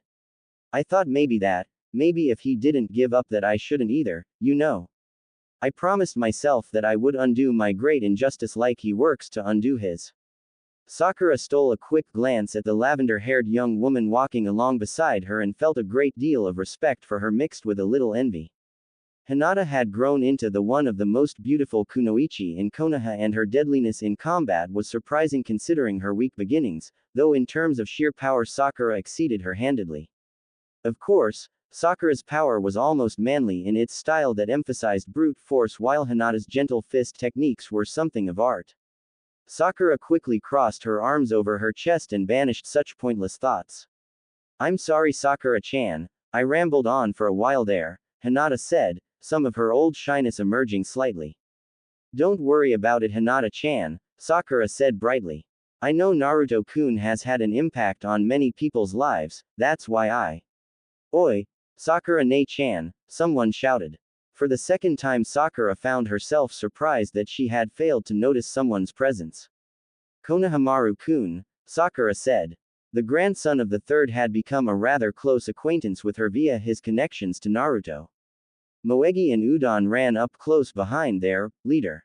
Konohamaru and Moegi had made it to Chunin status, but Udon was still a genin because he had missed the final part of the exam for some reason Sakura wasn't quite sure of. Say, Nei-chan, do you know where Naruto-sensei is? Konohamaru asked. He was supposed to teach us some taijutsu moves to help us reach Junin faster. This is great though, Nei-chan, Moegi said eagerly. Can you show us some techniques too? Hey, yeah, we'll get training from Tusanin, Konohamaru said. Sakura smiled at their praise and nodded her head. I guess it couldn't hurt for a while, she said. Together, the five of them made the rest of the short trip to the Hokage's office only to find Tsunade and Naruto standing on the edge of the roof looking down over the village. What are you two doing up there? Sakura yelled. Ah, well, we were looking out over the village to increase our inspiration, Naruto said lamely. Tsunade's left hand dipped behind her back quickly, but not fast enough to prevent Sakura to see what she was holding. Was that sake? The pink-haired girl yelled. Are you two slacking off again? I'll leave this to you, Naruto, Tsunade said. What? Wait. Naruto protested as the aging blonde leapt away from the edge of the roof. You need more training in dispute resolution, Tsunade said, her voice trailing off as she disappeared back inside. Still the same Naruto, Hinata said with a chuckle as the whisker-faced young man leapt down into the midst of the little group that had come searching for him. Hi Sakura-chan, Naruto said happily before acknowledging the presence of everyone else. Did you forget your promise to train me today? Konohamaru asked accusingly. No, nothing like that, Naruto said. I even reserved one of the training grounds and everything. Then let's hurry up and go already, Sakura said. You're coming too? Naruto asked, somewhat surprised. Of course, they requested that I train them personally, right guys? Sakura said flippantly. You told them that you're better than me in taijutsu, didn't you? Naruto said teasingly. No, but now that you mention it, Sakura said. She laughed as Naruto went into his competitive mode.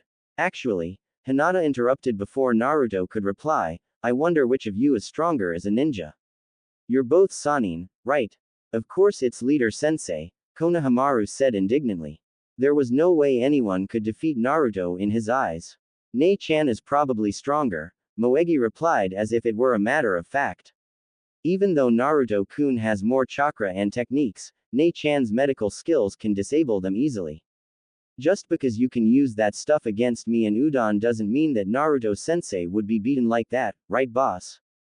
Konohamaru said. Sakura half expected him to brag about himself like he always used to, so his response was somewhat surprising. Well, I am better at ninjutsu, but Sakura-chan is better at genjutsu, Naruto said. We're both probably about equal at taijutsu, though our techniques are much different and Sakura-chan has a lot more strength than I do. Anyway, that isn't the point, you three wanted training, didn't you? Sakura asked. Everyone had been so busy talking they didn't even realize that they had arrived at the training grounds until Sakura began putting on her gloves and Naruto zipped up his jacket so its folds wouldn't get in his way. Go easy on me would you, Sakura-chan, Naruto said as the two of them moved out a little distance from the observers so that their spar would be uninterrupted. Of course, Sakura replied, the whole point is for them to be able to follow and analyze our technique. Hey, Hinata-san, who do you think will win? Moegi asked. Hinata's pale eyes glanced back and forth between the pair. Sakura was smiling and laughing slightly at something Naruto was saying as they got into their opening stances. I think they've both already won, she said, smiling at the young Chunin. Now pay attention. Ninja like the Sannin are rarely so free with their skill. But they aren't doing any, Moegi said, her voice cutting off when Sakura's hands flickered with chakra-enhanced speed. Naruto dodged her first two moves and then began to slowly, almost casually, block Sakura's blows with a speed that seemed far inferior to his pink-haired opponent. Byakugan, Hinata said softly. The veins around her eyes bulged as she focused in on their battle. Amazing, Udon said as Naruto leapt back, his feet barely leaving the ground, as he continued to evade Sakura. He's reading her, Hinata said. Even without a dojutsu he's using his chakra reserves to boost his eye's ability to keep up with her movements. Of course, Hinata knew that they were both deliberately slowing down their movements so that their young observers could see how they fought, and she had to admit that it was quite impressive. Through the power of the Byakugan, Hinata could tell that Sakura wasn't pooling nearly as much chakra in her arms as she normally did when utilizing her monstrous strength, but her style still emphasized landing a multitude of blows.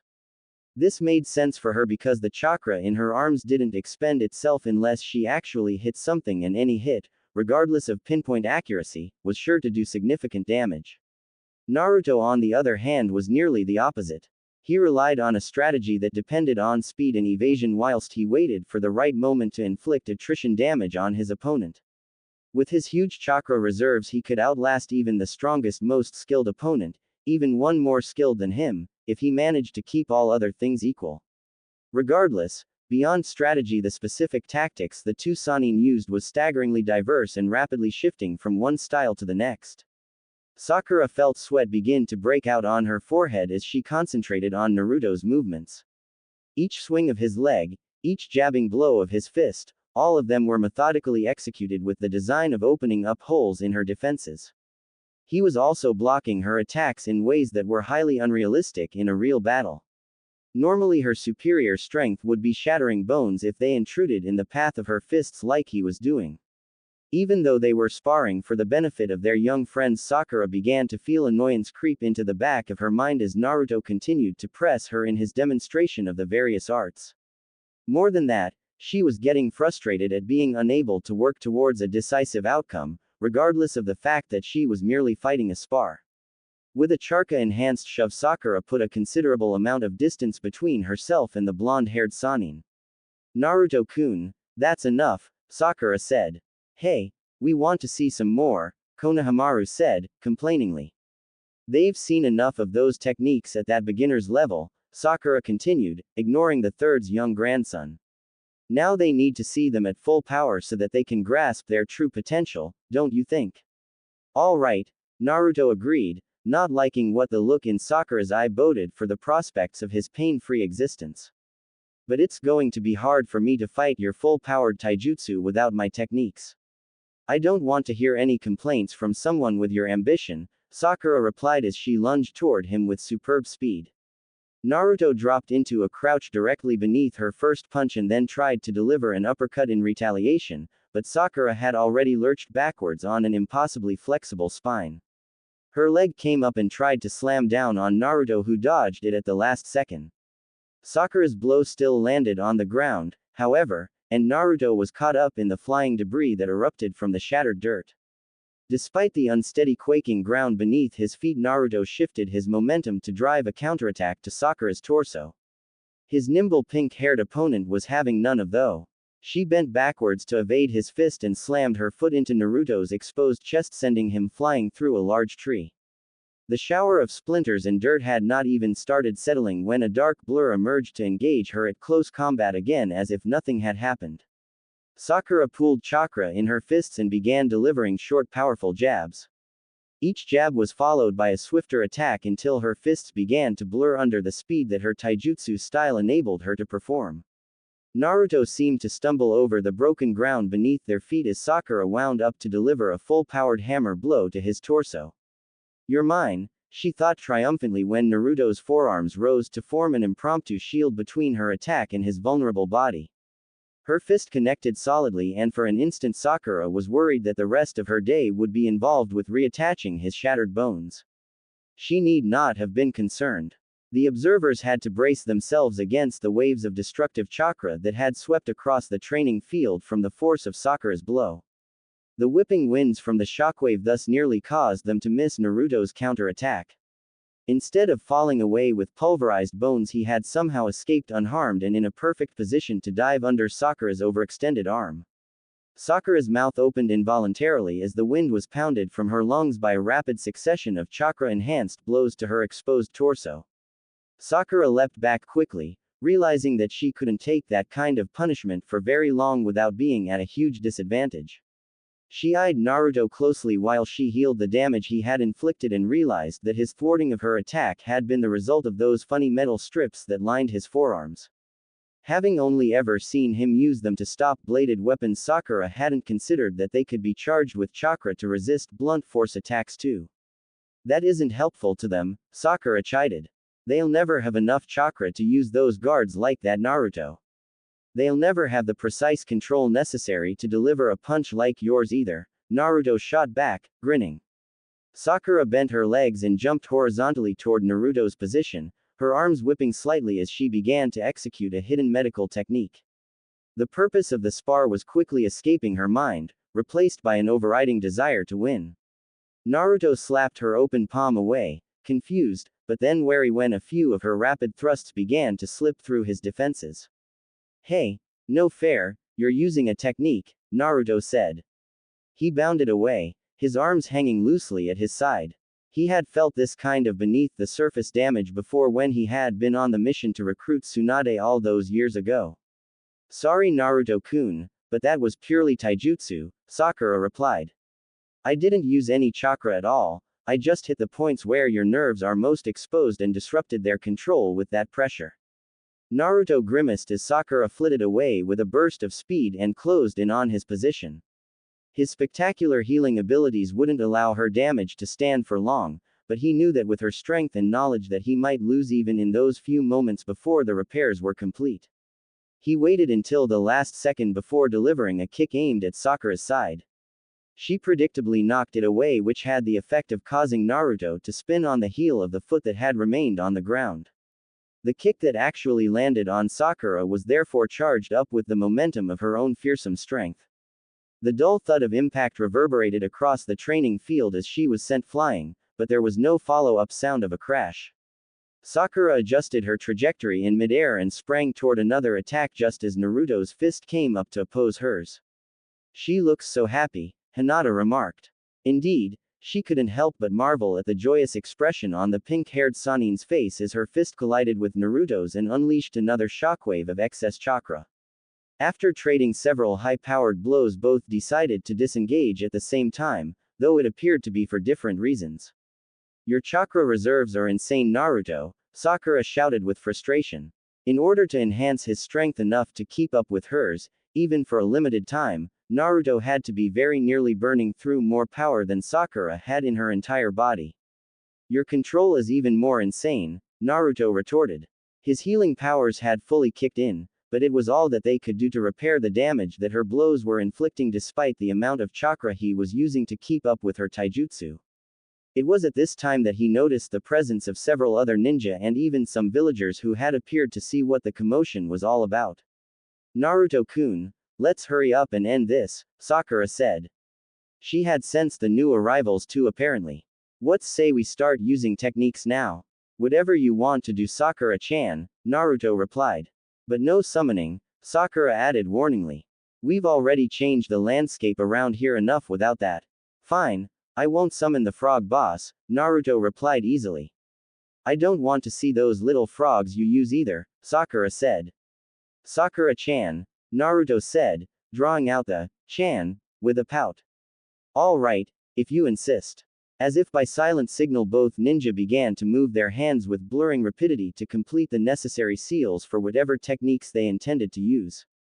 At the completion of his series of seals, Naruto bit his thumb in preparation for what he knew would be a necessary defense against Sakura. Genjutsu, Hinata said softly as the world around them began to spiral into a chakra-contrived fantasy. With her eyes, she was still at a loss to completely see through what was going on, and the other people caught up in the technique were hopelessly lost. Sakura-chan is a once-in-a-generation genius, and Naruto-kun was always terrible at illusions. Naruto-kun, Konohamaru said, his voice seeped with anxiety. What are you guys worrying about? A new voice asked from behind them.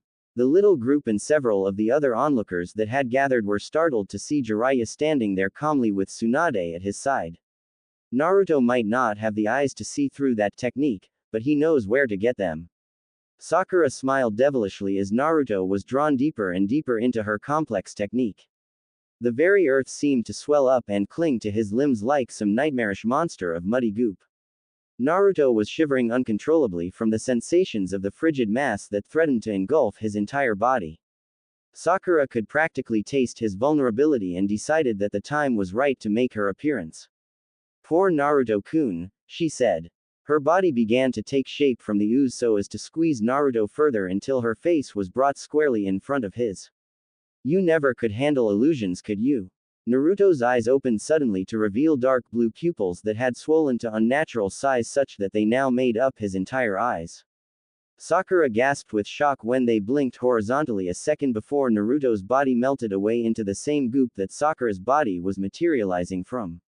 A large rough tongue slithered out of nowhere and encompassed Sakura like some kind of massive serpent. "Oh Tsunade Hime, are you ready to admit it yet?" Jiraiya asked boisterously. "Hey, you're even more delusional than usual," Tsunade replied. "Just wait for it." Naruto's tongue contracted and Sakura exploded in damp earth as she dispelled the illusion at the same time. "Looks like they're going to have to do things the hard way after all," Jiraiya said. Naruto meanwhile had begun to shed his bizarre appearance, which actually included an incredibly long tongue and huge blue eyes. Sakura charged, her chakra scalpels extended for their use as skewering claws, hoping to beset him before he was prepared. Her first slash caused the earth clone to break apart and fall to the ground an instant before her second slash furiously defended against Naruto's projectile technique. Naruto staggered back when his next attack hit Sakura squarely, only to cause her to melt away and alert him to her presence closing in on his left. Unlike swords, her chakra claws would not be easily deterred by the metal guards on his forearms. Getting hit by those would only serve to sap his chakra and his tenant's healing abilities. That technique is going to be a pain, Sakura thought to herself when Naruto formed one of his iconic spiraling spheres in each hand. They traded blows for a few moments, chakra clashing against chakra, and only succeeded in breaking each other's technique. The ground beneath them was being churned up by the immense waves of cutting chakra that was being flung away from their position. Naruto blew out a bit of burning chakra onto his finger to use as a lighter before inhaling deeply while calling on his connection to the frog boss. Sakura barely had time to dodge the massive flame that was produced when he lit the thick oil spray coming from his mouth.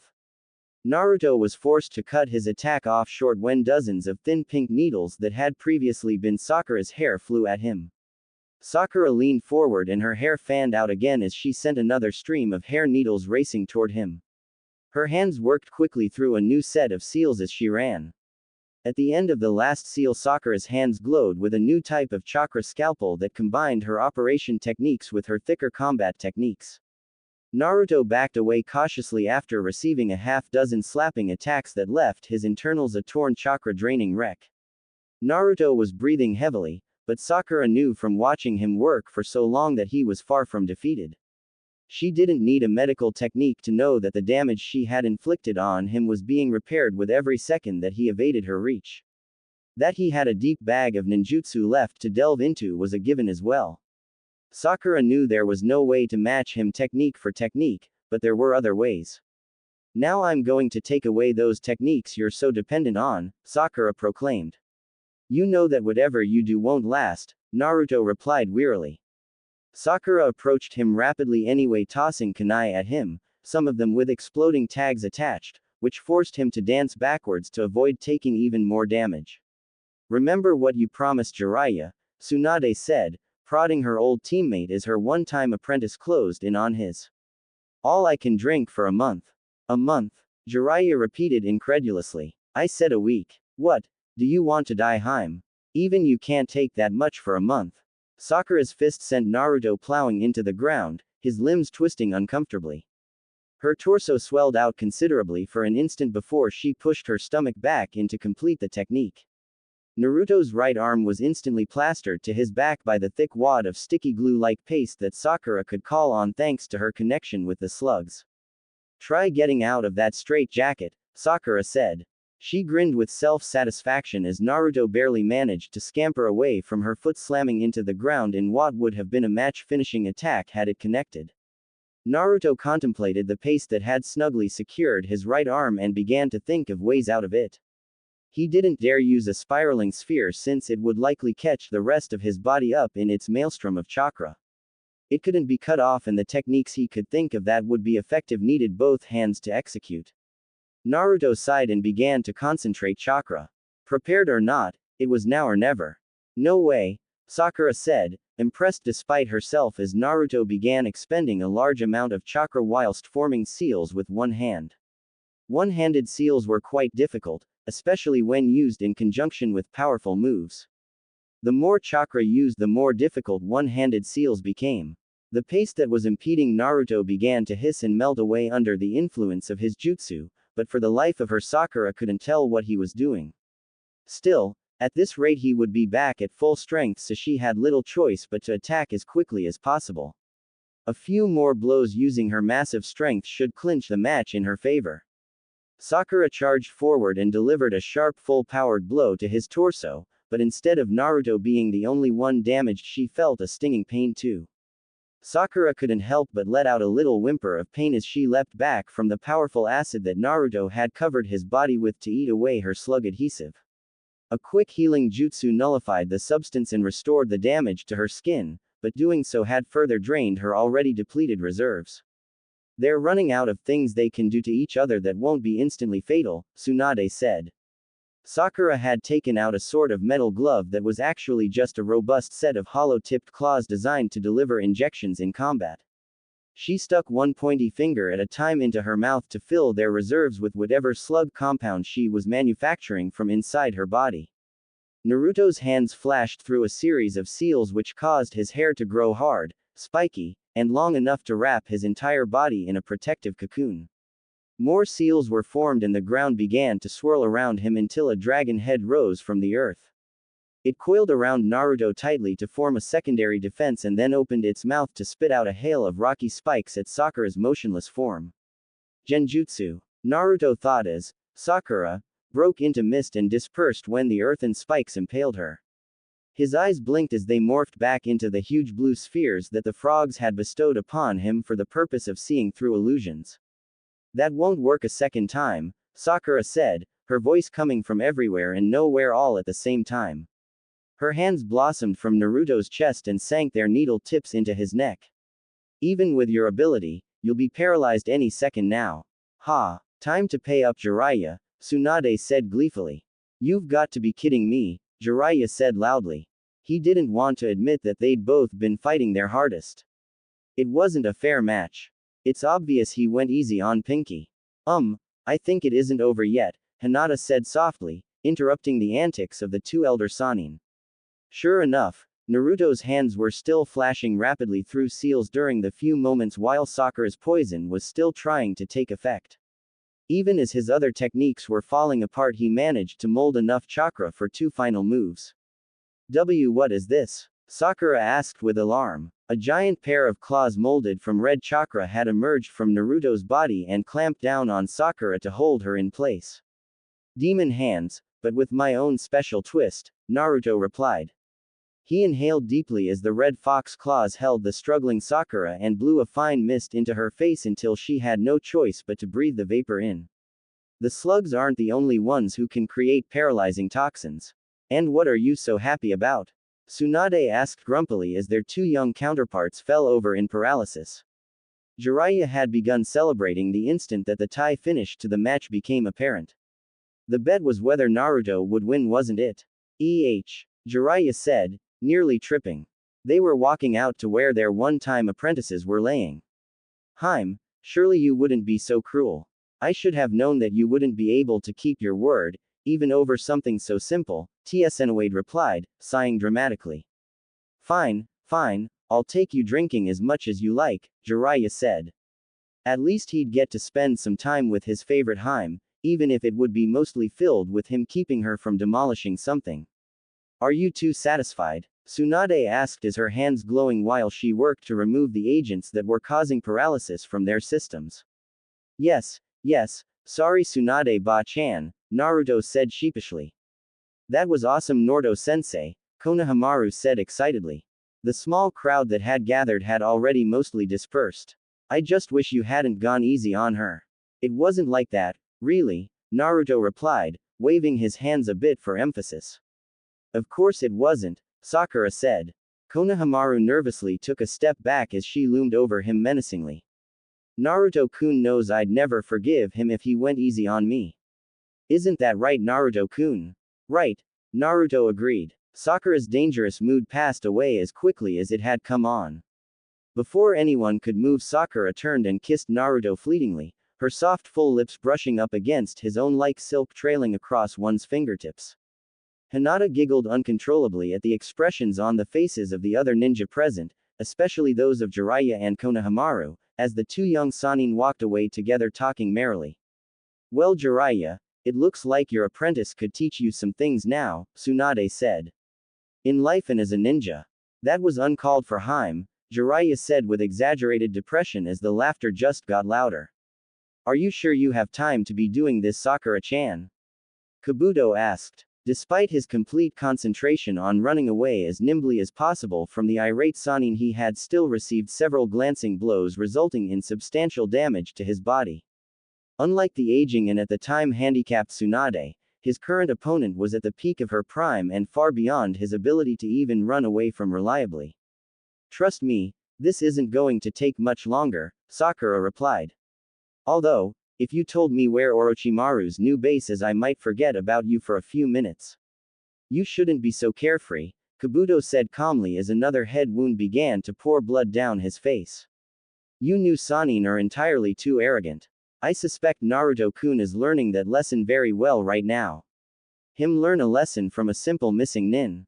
Sakura scoffed. Did you seriously think that Orochimaru-sama would be keeping tabs on an ordinary person?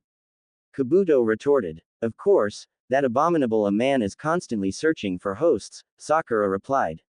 Which is why I said you children are too arrogant, Kabuto repeated. The man I was following is a traitor to the rock named Atsushi. He recently joined Akatsuki. Sakura sprang back from her close pursuit of Orochimaru's most loyal henchman and weighed her options quickly. There was a good chance that Kabuto was deceiving her, but if not, then Naruto was facing a ninja good enough to become a member of Akatsuki. Such a matchup was one of the worst possible for Naruto because of the liability he carried as a result of that organization's vast knowledge about the tailed demons.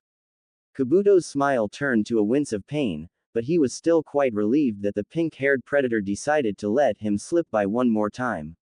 Even better, regardless of whether Akatsuki lost its newest member or the Sannin decreased by one, Orochimaru would be very pleased indeed. Sakura strained to cover all the distance that she had put between herself and Naruto since the tip they had been following led them to the location where Kabuto had been shadowing the now identified former rock ninja. Her anxiety increased when she felt immense amounts of chakra being expended from the position where she had left Naruto. A large section of the forest had been reduced to a twisted smoking wreck that only became more damaged the closer she got until there was nothing more than a great clearing burned down to fine powder and dust. Neji, what happened? Sakura asked when she spotted the injured form of the Hyuga that had accompanied them on their information-gathering mission. Where's Naruto? He saved me, Neji replied, coughing. With considerable exertion he activated his Byakugan while Sakura healed him as much as she could and helped him stand up. His finger pointed. There, he's just below the surface. Sakura worked rapidly and deliberately to get Neji into a position where she could continue to monitor him before digging into Naruto's location. Even though her heart was trying to pry its way out of her throat as a result of the chafing delay, her medical training insisted in doing things properly. Neji, tell me everything that happened, Sakura said again, this time with more urgency as she began brushing away the soil where Neji had indicated Naruto was buried. I need to know exactly what kinds of techniques were used on him. Mostly blunt trauma, Neji began. Sakura's sharp gasp cut him off. Even a medical nin as experienced as she couldn't help but feel physical revulsion at the state Naruto was in. Naruto, Sakura said emotionally. He was covered with severe burns over almost all of his body. His clothes had been scorched so badly that even the fire-resistant material had melted into his skin. Only the shallow movement of his chest prevented Sakura from breaking down entirely at the sight. And fire, Neji whispered unnecessarily. He pursed his lips, unsure of what he should do or even feel as Sakura frantically began pumping wave after wave of healing chakra into Naruto's torso.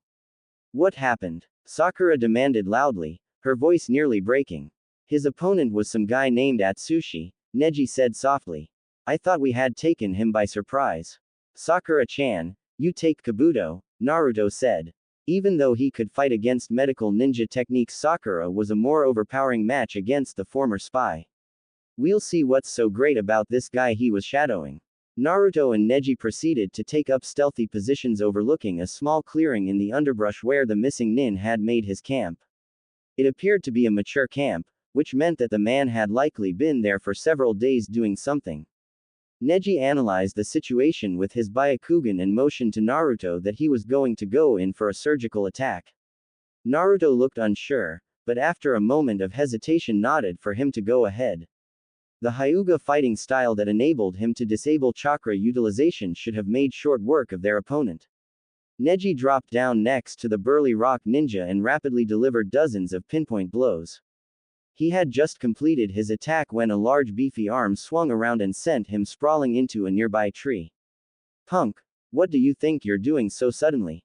his deep voice asked. In a flash he pounced, his speed much greater than anything one would have expected from a person so short and stout, pummeling Neji with several short sharp blows. Without warning, Naruto's leg flew in from the side and connected with his chin. "Ah, I was wondering when you'd come out," he said. "I've been waiting to meet you. What do you think you're doing so close to Konoha?" Naruto demanded. "Allow me to introduce myself," he drawled.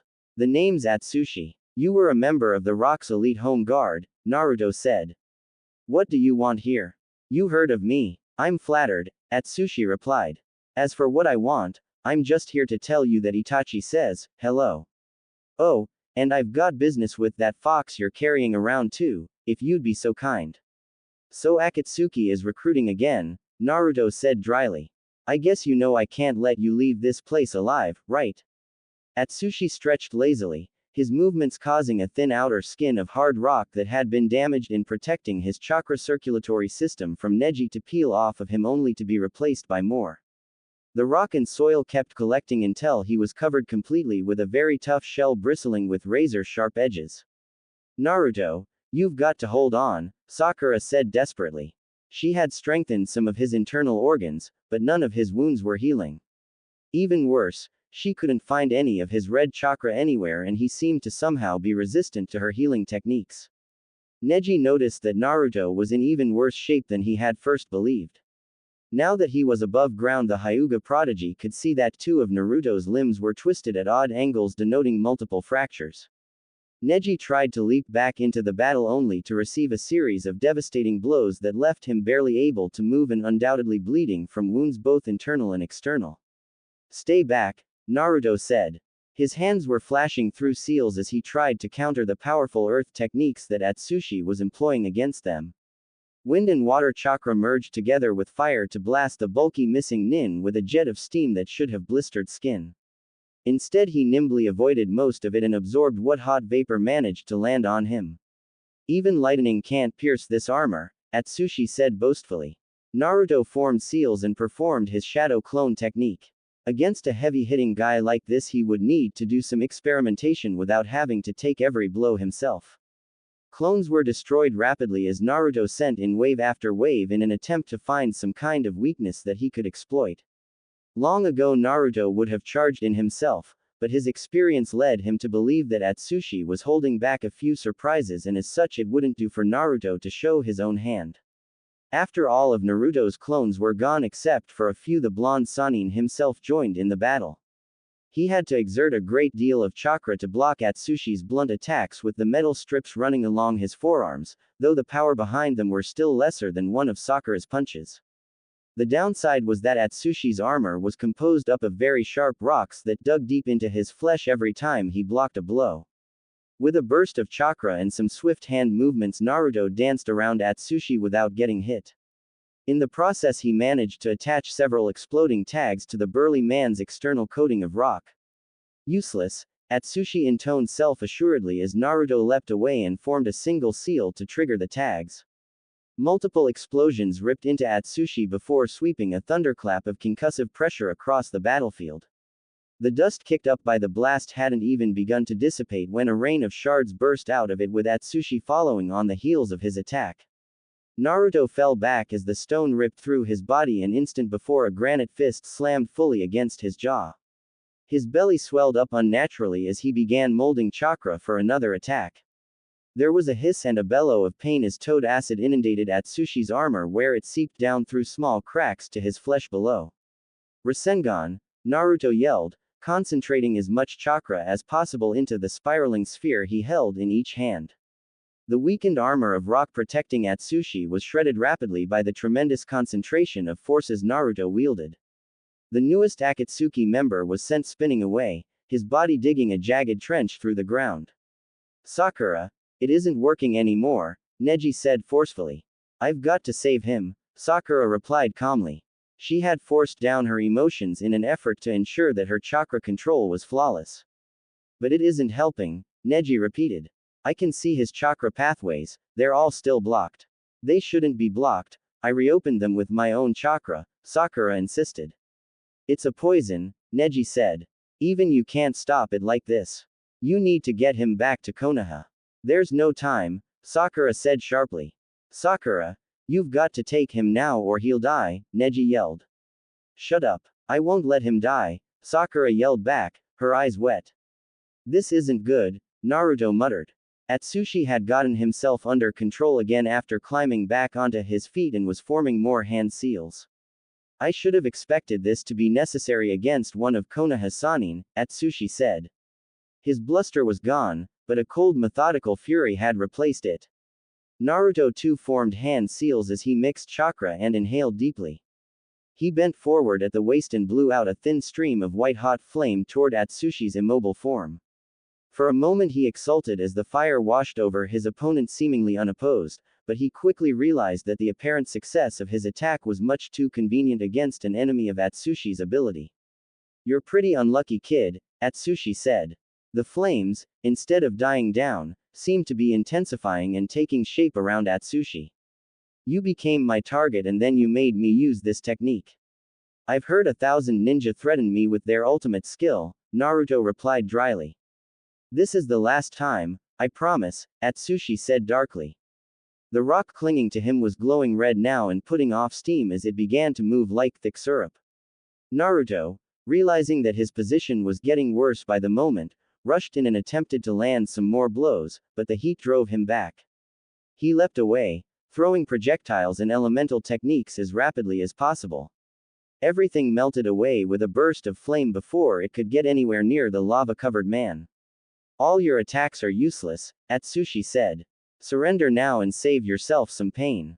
Naruto found himself wishing for the first time that he knew some genjutsu instead of merely ways to resist it.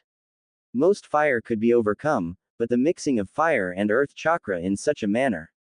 Kekkei Genkei, Naruto said flatly as realization struck him. Correct, Atsushi said, his voice rough. The molten rock was flowing freely now all over his body. I have both an absolute defense and attack in this form. In this world there are no absolutes, Naruto replied. His hands began to flash rapidly through seals. I have a sort of blood inheritance limit of my own. Impossible, Atsushi said wonderingly. Red chakra was boiling out and forming an avatar of a multi-tailed fox over Naruto's body. No one had informed him that this demon container could perform such a feat on purpose by using a technique. I see, he used that technique, Sakura said softly. Neji was startled when she hefted him onto her back effortlessly, securing him there with a wire binding. With great care she picked up Naruto and then leapt away from the battlefield back toward Konoha. I assume that he was poisoned while in that form, right? Yeah, Neji confirmed. He couldn't see Sakura's face, but he was able to see a bit of moisture falling on Naruto's cheek as they rushed along with all the speed the slug Sannin could muster. Hidden technique, Naruto said. 4 tails of red chakra lashed against the ground. The demon fox was hungry and eager after being locked away for so long.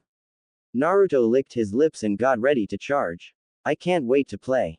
This isn't a game, Naruto growled. Atsushi looked on with amusement as his opponent seemed to argue with himself slightly.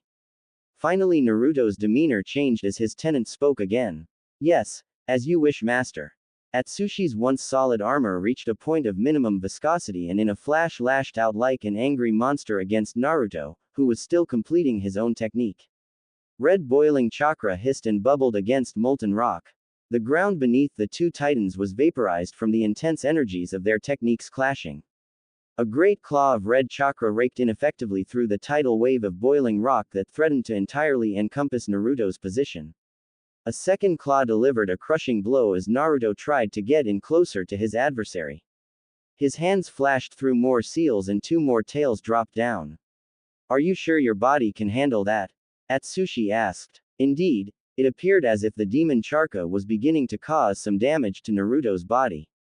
His healing powers were still successfully repairing the degradation as quickly as it occurred though. Whips of glowing liquid stone lashed out only to be met by claws. As more and more tendrils tried to punch through the red chakra to burn down Naruto's body, the tails curved around to intercept them. 2 more tails dropped and Naruto howled as he struggled to maintain his dominance. "Curse you," Naruto said, his voice changing. "To think you made me get this serious." Neji scrambled back as quickly as he could to avoid the waves of destructive heat and chakra that were washing over the area surrounding the encounter. His eyes could see that this was a very unusual battle indeed. Naruto, to his knowledge, had never used his tenet in such a fashion before, and for good reason. In addition to damaging his body, the use of such a huge chakra avatar was slowing him down considerably. Against a fast opponent with a lot of chakra and force of will, the demon would be swiftly overpowered. Atsushi too was suffering from a loss of speed since he was counting on the speed, range, and power of his ultimate defending attack to win the battle for him. As a result, the two of them were perfectly suited to fight each other in those forms without either having a clear advantage. Atsushi chakra surged into another attack, the ground around him erupting to add to the onrush of superheated material. "It's like Gaara, only worse," Naruto muttered. "You've reached your limit, haven't you?" Atsushi asked triumphantly. "Can't you count?" Naruto roared. He made a final set of seals and the 9th tail dropped. The form of the demon fox, which had been merely a hazy representation of chakra, seemed to take on a definite corporeal form. It let out a fierce cry of battle and lunged forward. 9 tails of burning chakra were supplemented by 4 sharp claws and a mouth full of massive rending teeth. "It's not over yet," Atsushi vowed as Naruto's avatar and his technique annihilated each other. During the intensity of the attack, the physical forms of the two ninja were brought within close proximity of each other. Close enough, in fact, for them to begin exchanging blows within the swirling storm of their collision. Naruto winced visibly when Atsushi managed to latch onto him with his left hand. At that precise moment, Neji had seen with his eyes some kind of exotic chakra inhibitor spreading throughout his system. Immediately the wellspring of red chakra began to dry up. One by one the tails disappeared until Naruto's avatar evaporated with a concussive shockwave. Atsushi's technique wasn't dispelled, but it was severely diminished as they were tossed apart. "Hang on," Sakura said pleadingly. She continued to use her free hand to pour revitalizing chakra into Naruto's battered form, whilst clutching him close to her with her other. "That Kabuto, I'll kill him for this. If only I had been there instead of chasing him." "Did you forget who that is?" Neji asked softly. "He won't leave you, you know." "Thanks," Sakura replied gently. "But you can't promise that. Even if it is him, he used all 9 tails." "Just believe in him," Neji said uncomfortably. The great walls of Konoha were on the horizon. If Naruto could just hold on a little longer, his chances would magnify significantly. "I do," Sakura said simply. What did you do to me?" Naruto asked, wheezing as his breathing labored under the degrading effects on his body that were no longer being healed. "Nothing much," Atsushi replied, also breathing heavily. "I just removed your access to that annoying monster's power." "You're going to regret that," Naruto said. "Now I've got no choice but to use that technique." "Oh," Atsushi replied. "Now who's threatening who with their ultimate technique?" Naruto laughed and smiled painfully at the irony. His hands started flashing through seals rapidly as he carefully planned the best way to get in close enough to deliver the finishing blow. "You can't have much chakra left," Atsushi commented. He was rebuilding his fiery armor, though he didn't have enough chakra left to restore it to the state it was in before Naruto's demonic avatar ripped it apart. "I have plenty of chakra, just not the right kind," Naruto grumbled. His own chakra was vast, but it couldn't heal him or shield him like the fox's chakra could. "Hidden technique. Stone mannequin. Model Inferno," Atsushi said, focusing his mind and chakra into the remains of his superheated armor. A half-dozen vaguely human-shaped creatures emerged from the mass and formed a ring around Atsushi. "Rasengan," Naruto called out. The whirling sphere of chakra emerged in his left hand as he moved in nimbly to engage Atsushi defenders. "Model Razor Spine," Atsushi said. Piles of rubble from the shattered ground became glued together with chakra to supplement the magma soldiers that Naruto's Rasengan was demolishing. Wind release, Naruto said, taking it up one notch. The hail of burning rocks was ground to powder along with the cannon fodder of stone puppets that Atsushi kept sending in. Too fast, Atsushi said. Naruto's form flickered out of his view for a second and another stone mannequin fell apart. For the first time he realized that Naruto was seriously overpowering him, even without his demon power. He pulled out a pill and swallowed it, grimacing as he did so.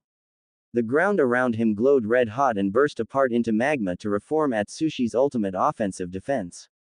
A dozen long thin whips of flame reached out like the tentacles of some deep-sea beastat. That would be a scary technique if you didn't have such lousy chakra reserves, Naruto taunted. You can't imagine how much power it takes to maintain, Atsushi replied. His hands formed seals hastily and a cocoon of molten rock settled over him as Naruto began to work his way through the flailing whips of fire. Naruto dodged easily on his approach, his left hand with the wind release Rasengan defending whilst he used the opportunity to channel a massive amount of chakra into his right hand. The flexible ropes of flame attacked and bent at predictable angles, plus he was channeling plenty of chakra to disperse the superheated material.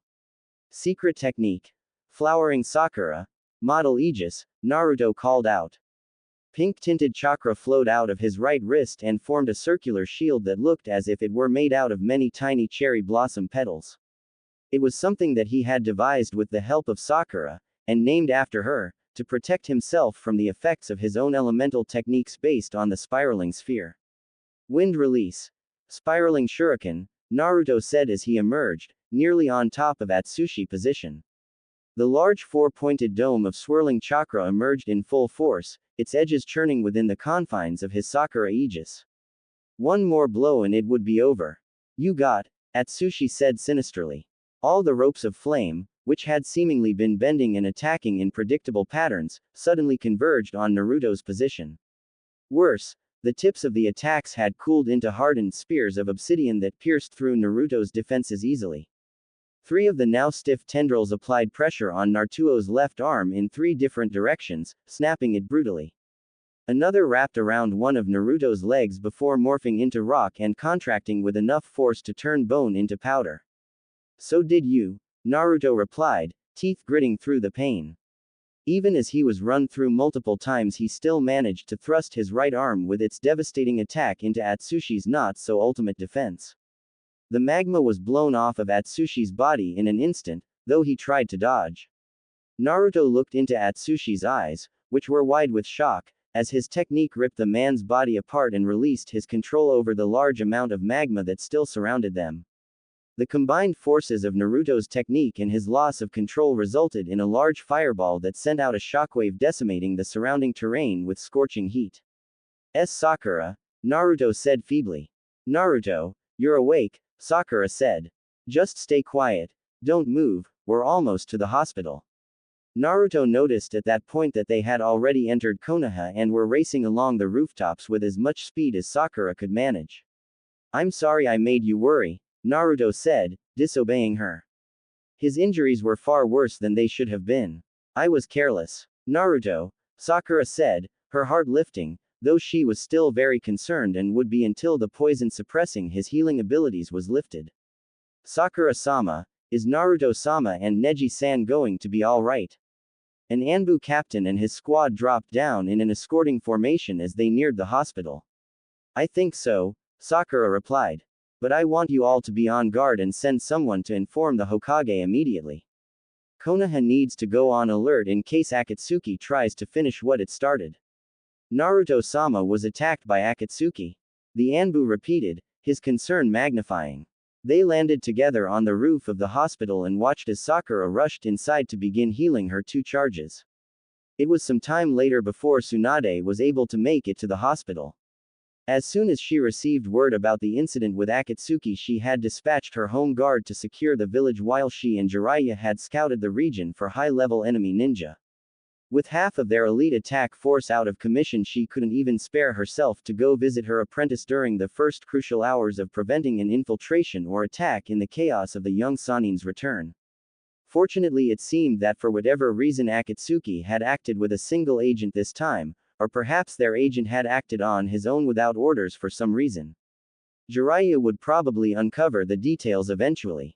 How is he? Tsunade asked one of the attendant medical ninja who was stationed outside Naruto's room. Sakura-sama's treatment seems successful, the medical ninja replied. The demon fox had been completely suppressed along with Naruto-sama's ability to access its powers. Once Sakura-sama began the treatment, his worst wounds began to disappear though. That's a relief, Tsunade said, breathing out. Hokage-sama, Sakura-sama asked not to be disturbed, the medical ninja said when Tsunade made a move to enter the room. Just a peek won't hurt, Tsunade replied. She looked in and saw Naruto sleeping peacefully. Sakura was in a chair next to him with her arms around him snugly. Her head rested on his chest while she too slept. You've surpassed me in every way now, Sakura-chan, Tsunade thought as she watched the two. You saved him, you saved the person that I wasn't able to all those years ago.